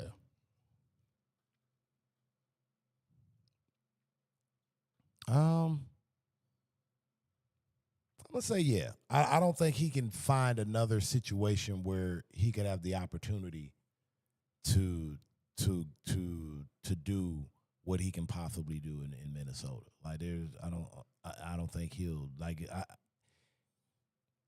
because Miami, and you look at like those kind of teams that are like fishing for like maybe a stopgap play caller. I think in terms of like the offensive pieces, and the coaching staff, I think that's about as good as he can ask for. Okay. So yeah, I think this could be a good season for him. I mean, listen, he's got the potential. I think he has the potential. But stop me if you've heard this one before. Running quarterbacks have a shelf life. Yeah, for sure. That's why I just said this season. Yeah. Basketball is a tall man's game. Football is a big man's game. And Kyler Murray is a small quarterback that is injury prone. In 7 seasons, he's played 3 full seasons. Last year, he played 5 games. He played 17 games in 2024, but the last time he did it before that was COVID. He does not play full seasons. He cannot stay on the field. And he can't run around and stay available, and he has to run around to be effective. It's really just that simple. And I don't dislike Kyler Murray. I'm rooting for him. I hope that he can be successful in Minnesota, but that's really what his career has been. Yeah. He's got to be able to use his legs to be effective. And he can't use his legs and stay upright all the time because he's not a big dude. And that's just the long and the short of it. These dudes, listen, man, shout out to NFL football players, man. Much respect. What's going on that NFL playing surface, it is not for mortal men. I'm not up here talking greasy about nobody that goes on to an NFL play. That is what is going on that NFL playing surface is no joke at all. It's some hitting going on over there. Most men can't take that. I'm telling you, you look out there, you might think you can run out there and mess around with them, man. Most men ain't really equipped for what's going on. Just go run into somebody. Yeah, like you ain't really equipped for what's going on that playing surface, man. Those are elite athletes doing something that most men can't do. And we sit here and we talk about it and we give commentary very matter-of-factly, but much respect to NFL players, man. But Kyler he's a slight guy, man. He's a smaller guy. So I just don't trust that he's going to have the durability to hold up under getting hit like that. But what you got, nephew, before we finish up with Green Bay? I think we can all agree that this year is a make it or break it year for Kyler Murray. Yep. Oh, yeah, most definitely. Yeah, for sure. And if it ends up on the break it side, he probably should take advantage of the extra time he would have and get ready to make that transition over on the baseball. Yeah, well, you know what? I forget he's a baseball player, but yeah, and I think he got a big buyout from Arizona too, didn't he? Yeah. So he probably ain't gonna never worry about money again in his life, man. Let's finish up with the Green Bay Packers. The Green Bay Packers entered the 2026 season following a disappointing late season collapse in 2025. Where they lost 5 consecutive games, concluding with a wild card loss to the Chicago Bears. Head coach Matt LaFleur signed a contract extension. That's a nice reward after losing 5 straight. But the team features entirely new coordinators and several critical roster modifications. Superstar edge rusher Michael Parsons is currently on the physically unable to perform list, recovering from a knee injury. Star running back Josh Jacobs is dealing with a groin injury that rules him out of the preseason opener. Compounding this, he faces a potential NFL suspension following an unresolved offseason matter. Jacobs was arrested on May 26 following a domestic abuse incident in Wisconsin. He faces 5 potential charges, including felony strangulation and suffocation, alongside misdemeanor battery, criminal damage to property, disorderly conduct, and victim intimidation. Christian Watson signed a 4-year, a $92 million contract extension with the Green Bay Packers on June 4th. The deal includes a $31 million signing bonus, $31 million guaranteed, an average annual salary of $23 million, and incentive escalators that could push the total value to $110.5 million. There's a lot going on there, but let's start with the Christian Watson signing. Did you like the signing? If so, why? If not, why not? We'll say the People's Champ. What was the numbers on it again? 4 years, $92 million, $31 million guaranteed, and then escalator up to 110.5, and the AAV is 23. Yeah, that's a nice chunk of change, man. It really is. I thought so. That's a nice chunk of change.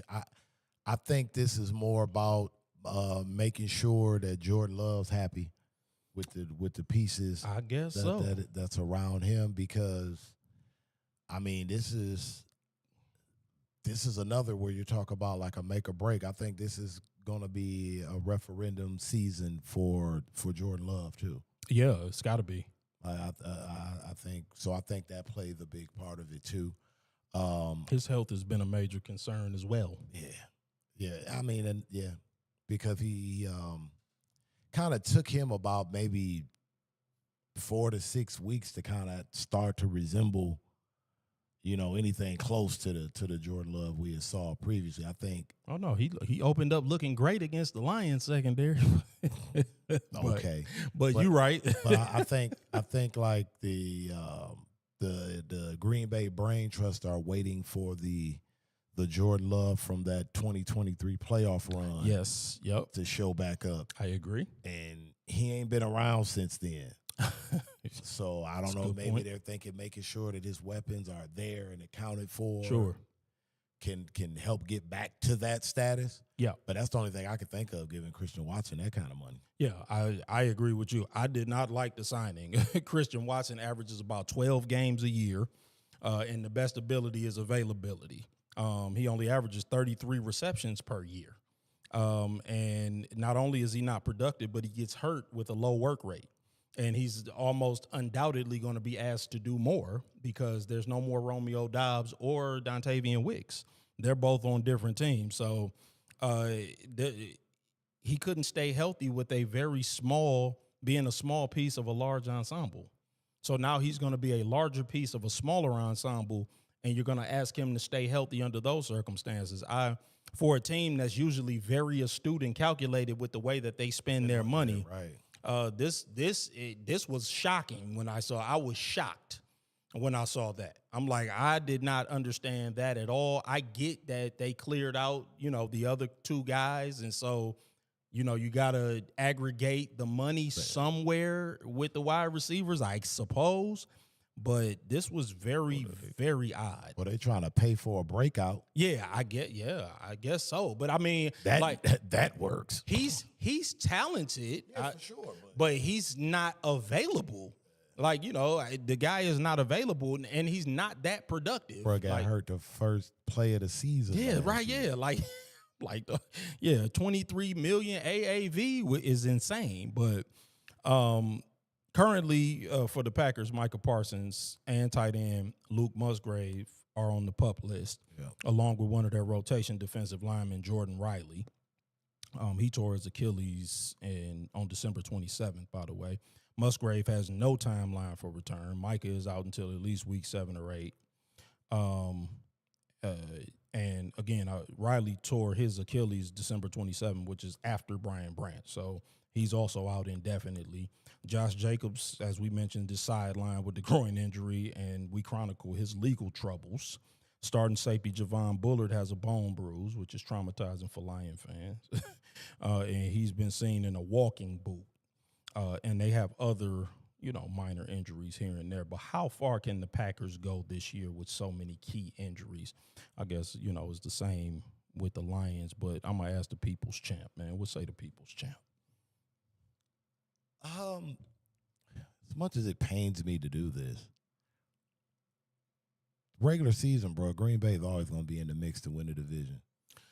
because they're a very good team. Like Matt LaFleur is one of those good those good regular season coaches. Yeah, like a Marty Schottenheimer back in the day. Yeah, no doubt. You know what I mean? He's a great offensive mind. Yeah, and just a great like play caller. Just like one of those guys that he knows how to sit down week to week and pull out the book on the squad and have his team ready. He can coach through injuries. Yep. He's done it. So I don't know what happens sometimes in the playoffs. Like I just don't get it. But when you're talking regular season, I mean LaFleur is one of the best that we have in the overall league when you're talking the regular season. So I think they'll be they'll be in the mix because he'll have them prepared. Yep. Yeah, I mean, I don't view them as a real contender because of the injuries, though. I think that they're going to be behind the 8 ball a lot.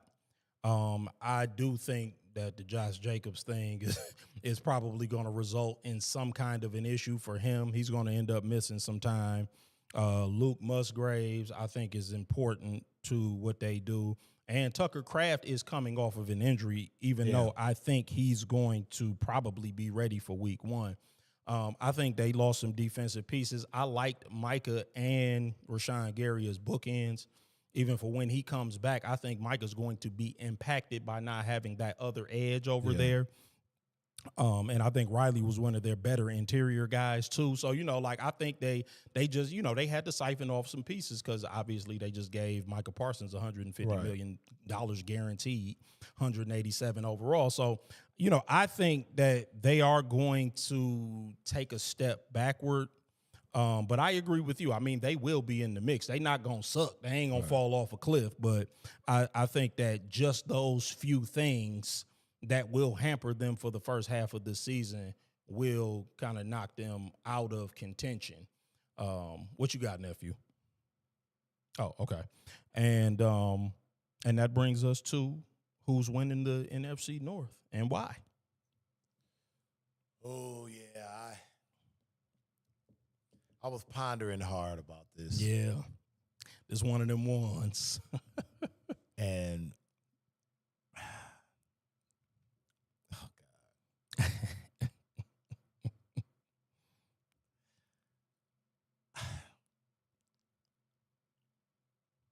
God, I'm going to regret this. I hope I don't, but I'm going to regret this. The 2026 season, I have your Detroit Lions winning the NFC North. We agree on that one, too. Order will be restored in the North. Yep, we got. Now I feel I cursed them. We got the best roster from top to bottom, man. Yeah, I feel we got continuity, even though we have a new OC. Goff is rock solid. St. Brown is outstanding. He'll be looking to bounce back because he dropped the ball quite a bit last year. Gibbs is happy because he got his new extension. J-Mo is another year older with some more maturity. Laporta will be back in that 100%. And I think the defense will be good enough for long enough to allow the offense to flambe the other team. Ford Field is going to be a snake pit. So, yes, I mean, those are all of the reasons that I think the Lions will take the North and restore order. What you got, Neff? You about to throw a fly in the ointment. he got to look like he about to disappoint us. He about to disagree with this Detroit-based podcast. Speak your mind. Please don't man. call me a hater. No, speak your mind, bro. Do I feel like we have the best roster in the division? Yes. Right. Do I feel like our schedule, for the most part, gives us the best chance to win the division? It's favorable, yep. It's a couple of things that just has me, that makes me feel like the Lions won't win the division. Okay, go ahead. What you got? First is, if we were to put all the divisions in the tier, I think we can all safely say tier 1 would be the AFC West, the NFC West, and the NFC North. Yep. I think that's fair. I think fourth place in this division will have 7 wins. Yeah. I think that's the floor for the division. I was going to say, it might have more than that. And it might have more than that. That's so. I mean, we was last place last year with 9 wins. Exactly. So it's going to be tough in the division. Yep. And I think what's ultimately going to hurt the Lions at the end of the day is their reluctance to manage the health. Yeah. And I've said this before, I said this again, and I think this is even more to Lance's point, that thank God Rod Wood is finally gone. Gone. Yeah, you're right. That stretch. Yes. Where we go over to Germany. Oh, my God. Have no bye. I forgot about that. Come back to play Tampa Bay. I forgot about that. And then 4 days later, we're playing on Thanksgiving against Chicago. I think that stretch is what's going to hinder us at the end of the day. I forgot all about that stretch of games. Rod Wood's parting gift. I did not, man. I forgot all about that stretch, man. You just reminded me. What is that, 4 games in 13 days? 4 games in 11 days? Something like that? 11, I think. 3 and 11. 3 and 11. 3 and 11. And we've done that. We've done that the past 3 years because we've played on Thanksgiving. Then we got the long bye, the mini bye. Then we played Sunday. Then we played the following Thursday. That's what happened. We've been doing that. We played Sunday, then we played Thanksgiving, then we played the following Thursday. We did that the last 3 years. It is not so much that particular schedule. It's the fact that we're doing this and kicking it off with Germany. Yeah, that's halfway that's across ridiculous. the world.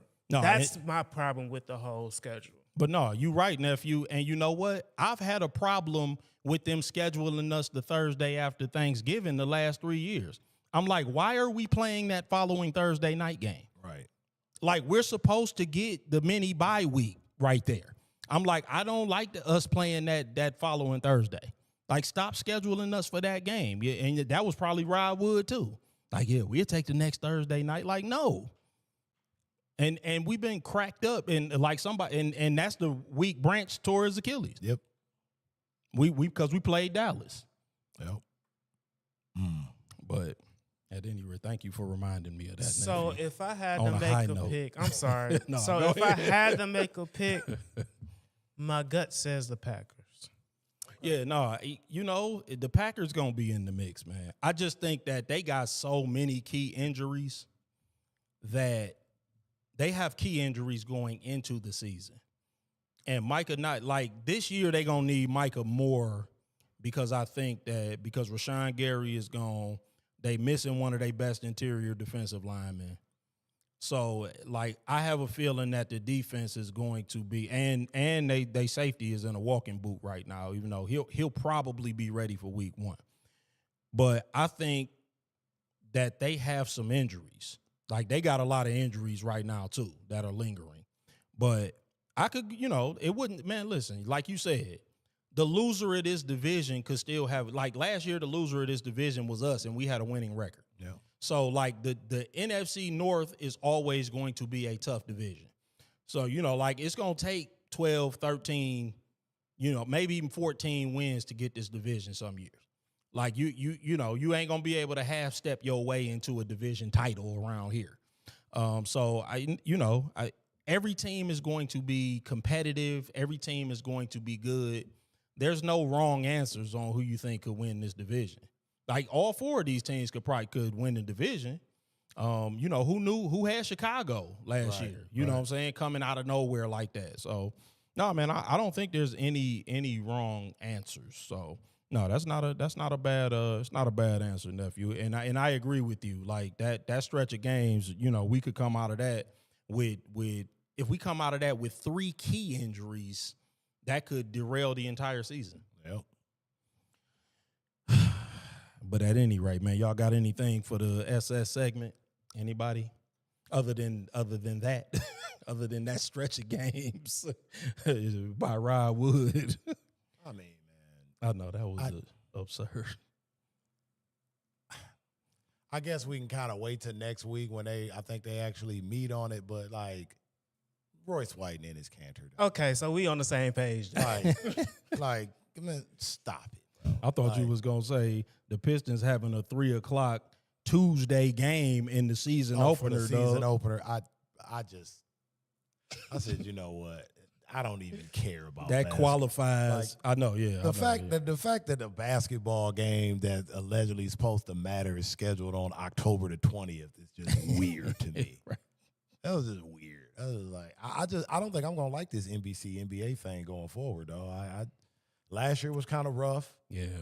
So I don't know,